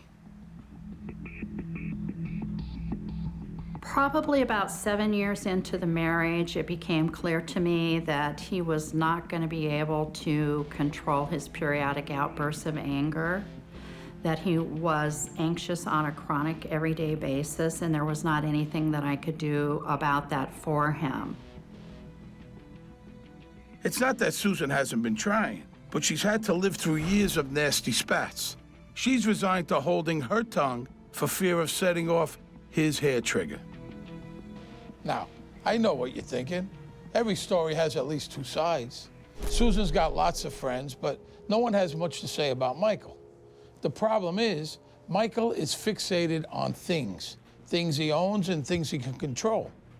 Greedy, obsessive people, they're not such great company. Mike doesn't have many friends, but he sure has a lot of baseball cards.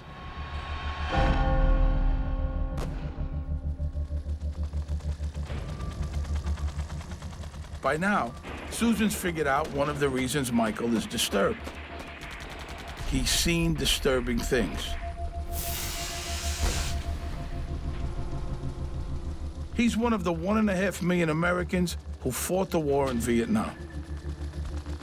He says he went on long-range patrols. That's an assignment guaranteed to expose you to the worst war has to offer.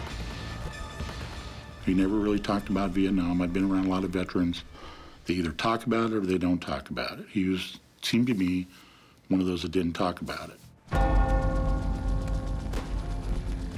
I know he probably saw some really horrible things, and I would imagine he couldn't come back from something like that unchanged. Only one time did he really speak much about his experience. He said that they had been instructed to go into a village to kill some VC, but instead that there were children involved in the village. When I suggested that he might benefit from going to the vet center or connecting with the VA, he said no. He described it as putting all of that in a room and locking the doors. Susan knows those doors can't stay locked. Hey, you can't really help someone that won't help themselves. In my neighborhood, there were a lot of guys just a few years older than me who got sent to Vietnam. There was something different about them when they came back. I'm no psychologist, but I do know that post-traumatic stress is a powerful thing. It's a deep, dark world that takes a lot of help to escape. For a guy like him, Susan could have been a life raft. I mean, she's caring, strong, and has good insurance to boot. But he's in a whole other place. I mean, he's beginning to think she's the enemy. Look, we've all got our baggage, but what he's got is radioactive. Over time, it mutates him from being a good and loving husband into a killer.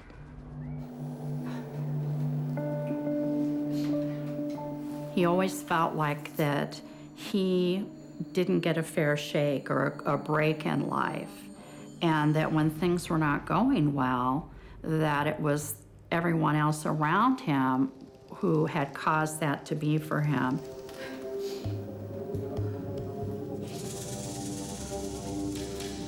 I think that he felt like he was losing again, that I was going to take advantage of him financially, the way he felt his first wife had.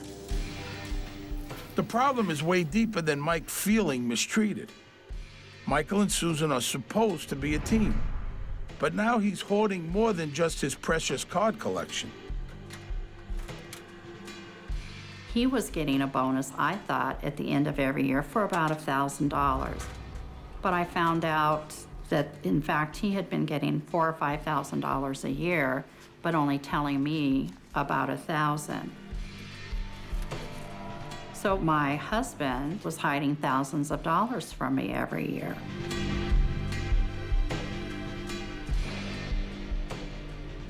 Listen, I've known guys like Michael. We all have. He really believes he's always the victim. It's a way to blame the world for your own failures, and it excuses your bad behavior when you lash out at people close to you. Mike's salting away quite a nest egg. It's the kind of cash that'll come in handy if your bad attitude turns violent.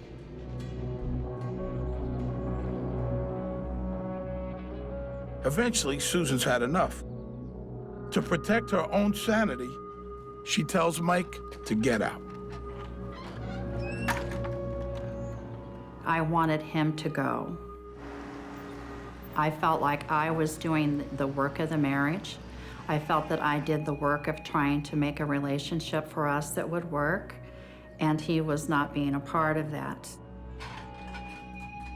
I wanted to be alone and have quiet and peace in my own home. Michael finds himself discarded. Man, he can't deal with that.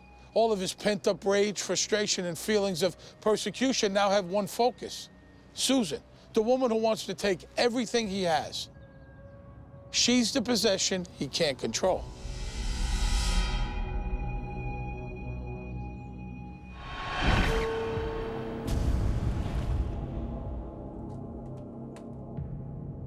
It's been 10 months since Susan kicked Michael out. She hoped it might be the jolt he needed to force a hard look in the mirror. But not Mike. He was bitter and angry before. But now, it's only gotten worse. As bad as this all seems, you gotta remember, Susan didn't decide to spend her life with a monster. She married a nice guy who had problems he wouldn't deal with, and so they got worse and worse. And the crowd Michael's been hanging out with, well, they greased the skids of his decline.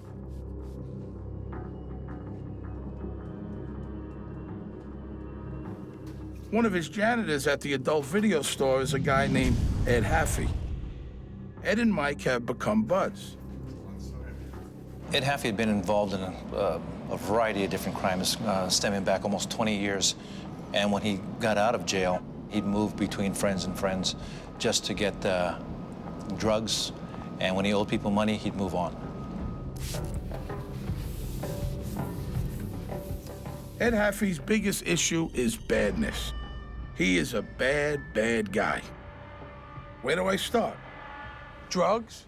Violence? Robbery?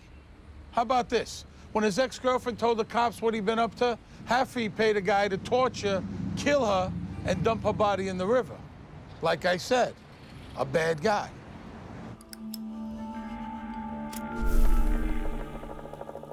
After his last stint behind bars, 10 years for having that girlfriend killed, Haffey adds to his problems by picking up a costly crack habit. So now, he's not only brutal and dangerous, he's also broke and desperate to keep his pipe full. Not many would consider Ed Haffey as friend material.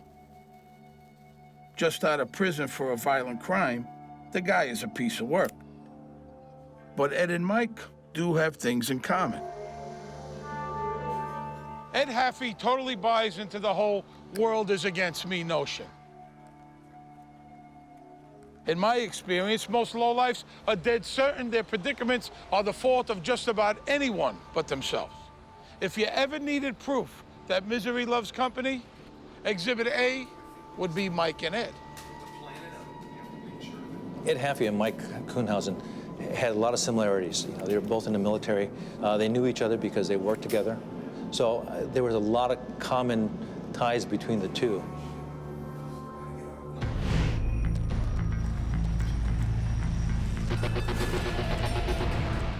Whether it's Haffey's influence or his own pathology, Michael gets nastier by the day. I went to the parking garage after work one evening, and 2 tires on the passenger side of my Honda were flattened. And I thought, how weird, how could I have blown both tires? But when I limped over to the nearest gas station, the gentleman there said the air was let out of your tires. I never suspected that it was Mike, but retrospectively, maybe it was. I know what you're thinking. What's a little vandalism between estranged spouses? The point is, Mike's made a turn. He's gone from being an angry, bitter, reclusive miser to something else. A guy who can actually cause harm. It's a bad turn. Susan notices. It scares her. And I remember one time, Mike pressing Sue to go to the beach.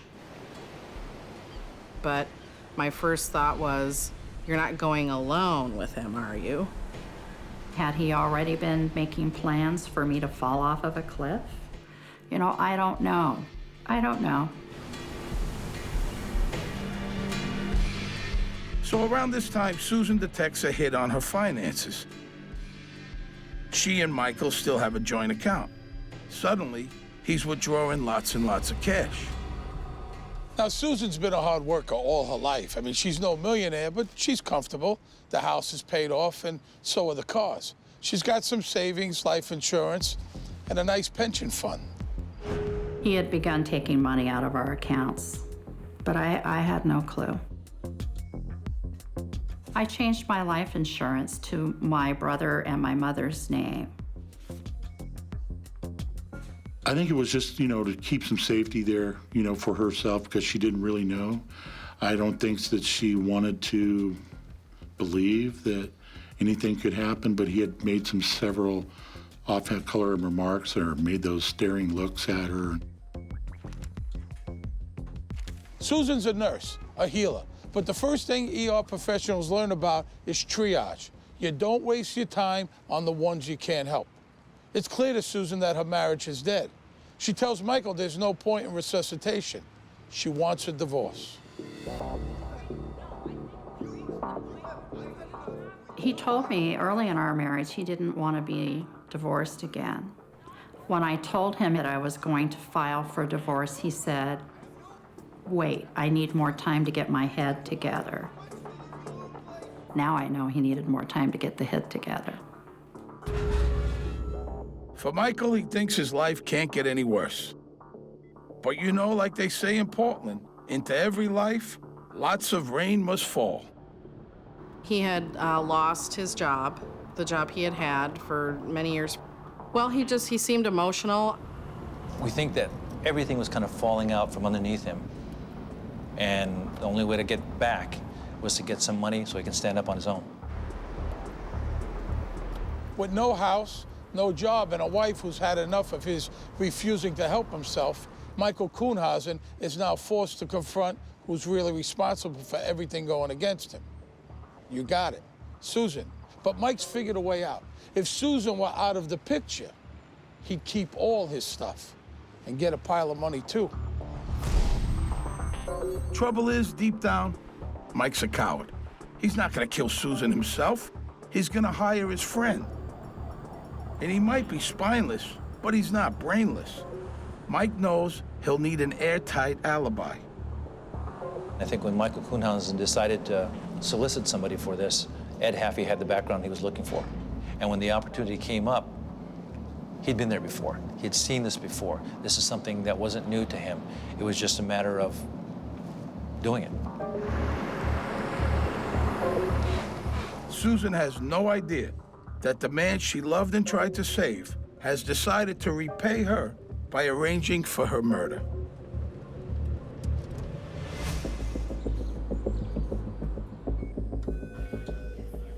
Married for 17 years, Michael and Susan Kuhnhausen have reached an impasse in their relationship.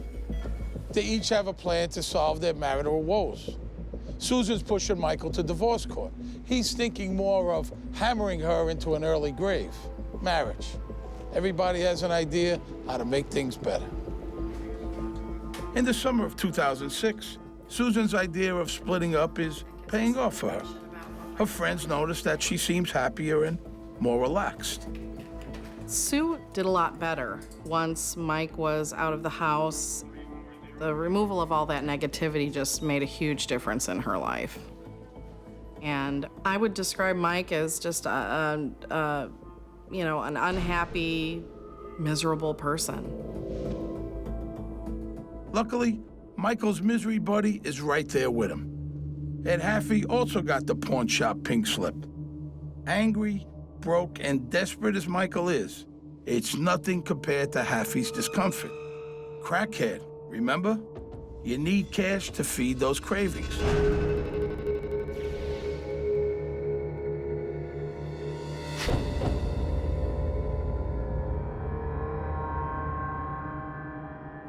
Ed Haffey needed to survive. He needed money to survive. He needed ways to survive.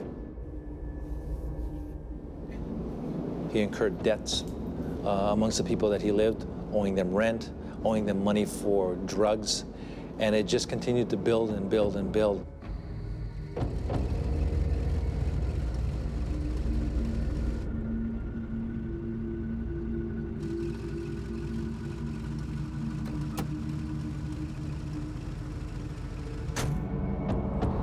Michael Kuhnhausen approached Ed Haffey. They had discussed $50,000, so $25,000 up front. Ed Haffey believed that he could pay a lot of his debts right from the very beginning, get those out of the way, and then the $25,000 at the end would take care of Ed Haffey. Let's do this, man. Haffey's desperation is just what Mike needs. He figures if he can establish a good alibi, the cops will never connect him to her murder. He'll get the house, the pension money, and his sports collection. And 50 grand will go a long way to solving Haffey's problems, too.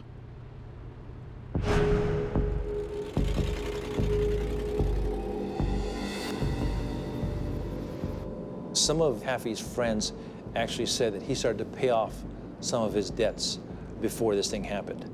$400 here, $500 here. His friends told us that Ed Haffey says, I've got a job to do. Somebody wants somebody killed.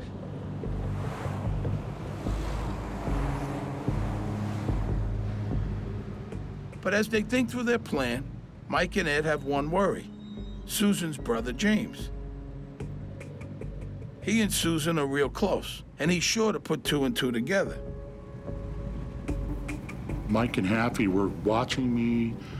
I think he was trying to set me up, to get me out of the picture. I don't know what his plan was, but I had been stalked by Haffey, I believe. Collecting Susan's loot will be way more complicated with a suspicious brother around, so James could be in danger too. Michael Kuhnhausen was once the man of Susan's dreams. He liked walks on the beach, candlelight dinners. He found a good woman and kept her happy for a long time. But that time is behind him.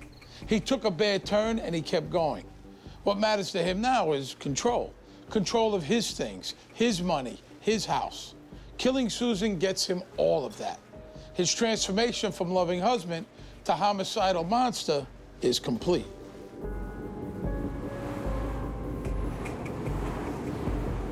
He did not want to split anything. I think he wanted everything. He wanted the house, his retirement. I think he just wanted everything for himself.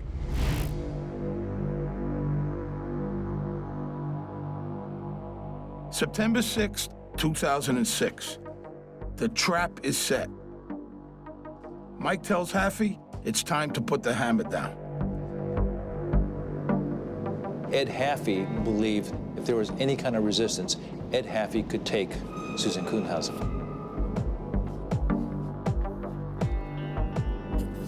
We think that Michael took Haffey there, drove him there.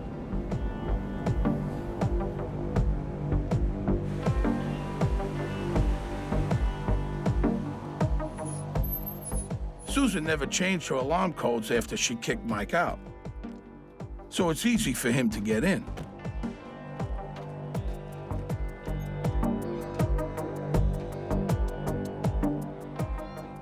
We shared an alarm code, the date of our anniversary, 12/10. There's a bypass alarm, so that when you're in, if you have pets and stuff, people can move about the house freely, but the house is still armed if someone tries to break in. Ed Haffey has agreed to kill Susan for $50,000, and it's not going to be pretty. To keep things quick and quiet, he plans to beat her brains out with a claw hammer. No gunshots, no screaming stab victim. The weapon's unusual, unless, of course, you're totally confident that you're way more powerful than your victim. All Mike's planning comes down to this. To the cops, it'll look like a burglary gone wrong. And he was well out of town when it happened.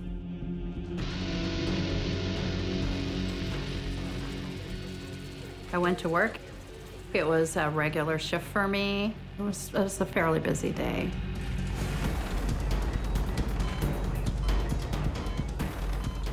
Around 3 in the afternoon, Susan gets a strange call. It's Michael. He's just touching base. And I said, "What's going on?" And he said, "Well, I've got to get away." I told him to relax, to have a good time, try and get some rest. By the time Susan leaves work, Michael is checked into the motel at the beach. His alibi is all set up. As the sun sets, he waits for Ed Haffey's call to tell him that his wife is dead.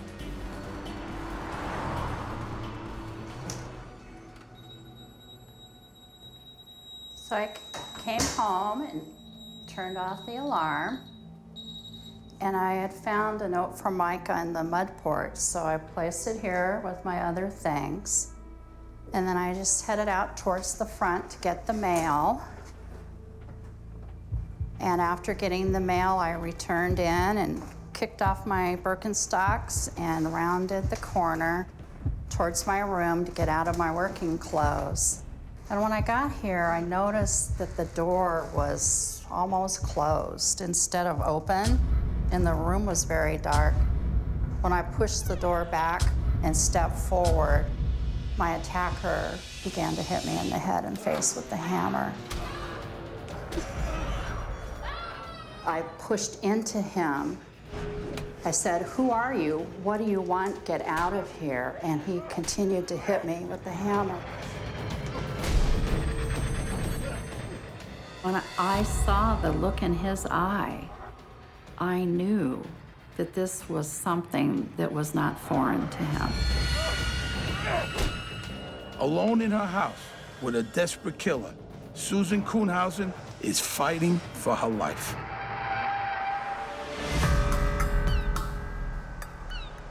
The Oregon coast is a great place to get away from it all. So on September 6, 2006, Michael Kuhnhausen comes here to establish that he was nowhere near Portland when his wife was murdered. But Susan is not dead. Well, not yet anyway. And hitman Ed Haffey's confidence that a hammer would make killing her quick and quiet is proving to be a bit of a miscalculation. When I saw in his eyes that he was here to kill me, I became enraged. Of course, when it all happens, you don't really have time to formulate a plan.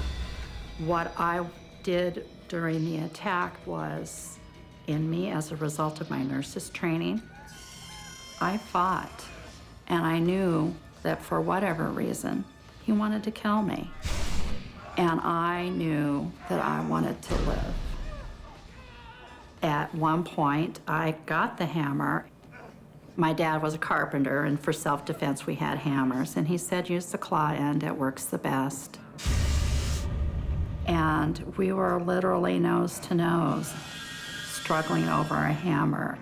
And he said, you're strong. But he was not afraid. He was surprised.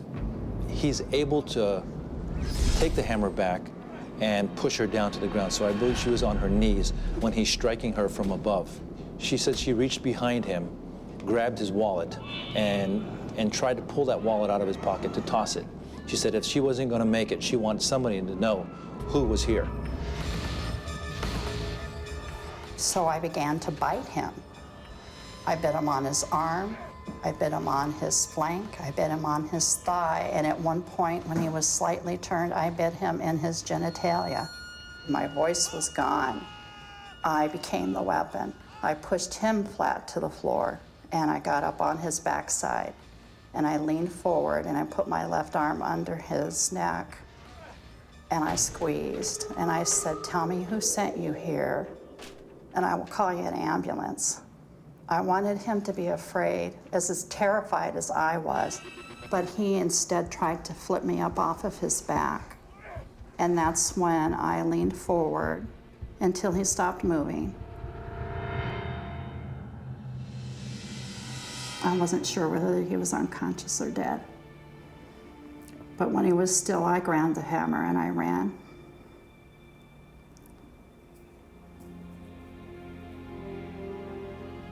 Sorry, guys.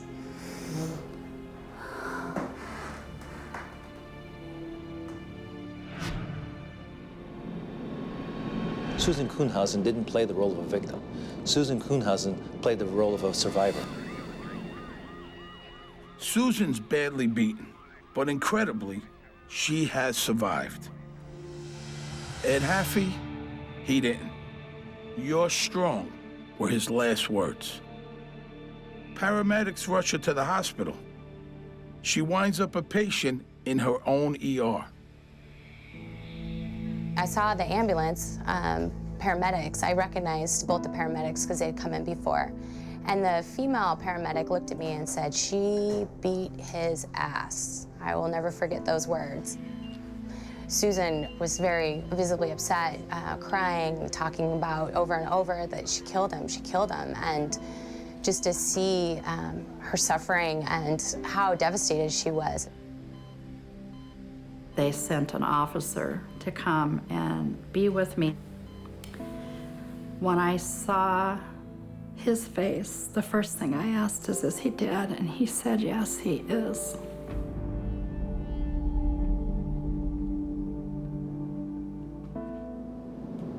We knew from the very beginning that this was, if you will, a justifiable homicide, that somebody had just broke into her house, and she's the one that caused the death of this person.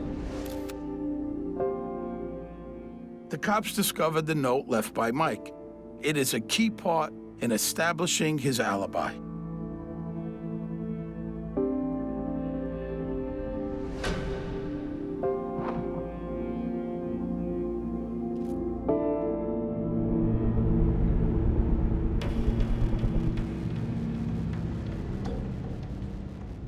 Out on the coast, long after sunset, with no word from Haffey, Michael figures something's gone wrong.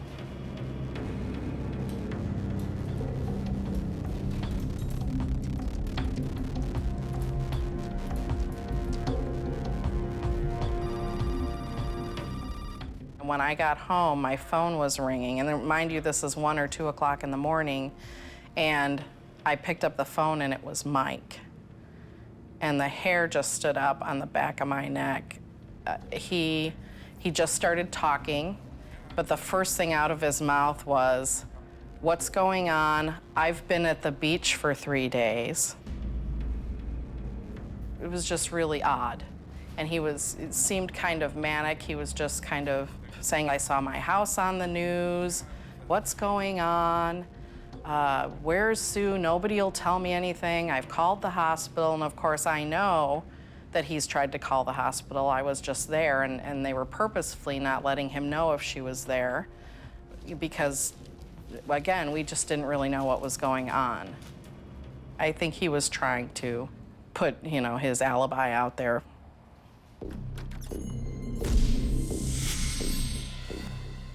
The cops have no idea what happened or the history that makes Susan and her friends suspicious, but they get up to speed real fast. They discover a backpack in the basement, and it breaks the case. We went in the house after the detectives released it. The first thing I saw was actually the items that had been lined up to go out the door by whoever had been in there.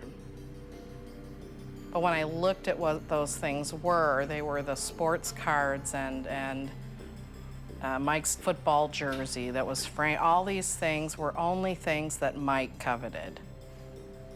Nobody else. And I knew right then that he was involved.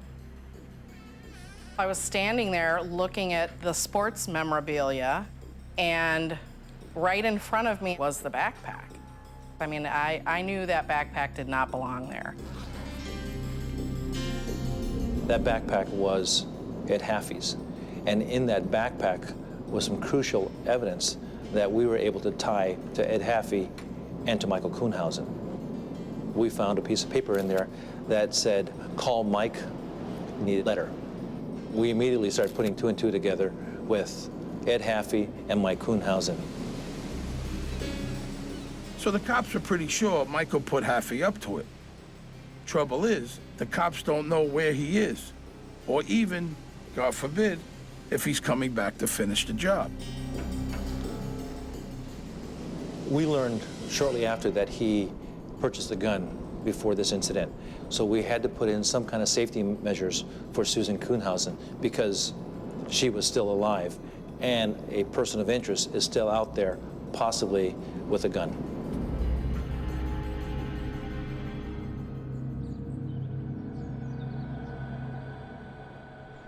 "8 days after Susan's attack, Michael is arrested without hurting himself or anyone else. He tries to play the victim, says he's suicidal and that he wasn't involved, but no one buys it. The fact that his phone number was in Haffey's bag is enough to charge him with attempted murder and conspiracy to commit murder. Just before the trial, Michael folds, he pleads guilty. I've hurt a lot of people in the last year, and I'm sorry.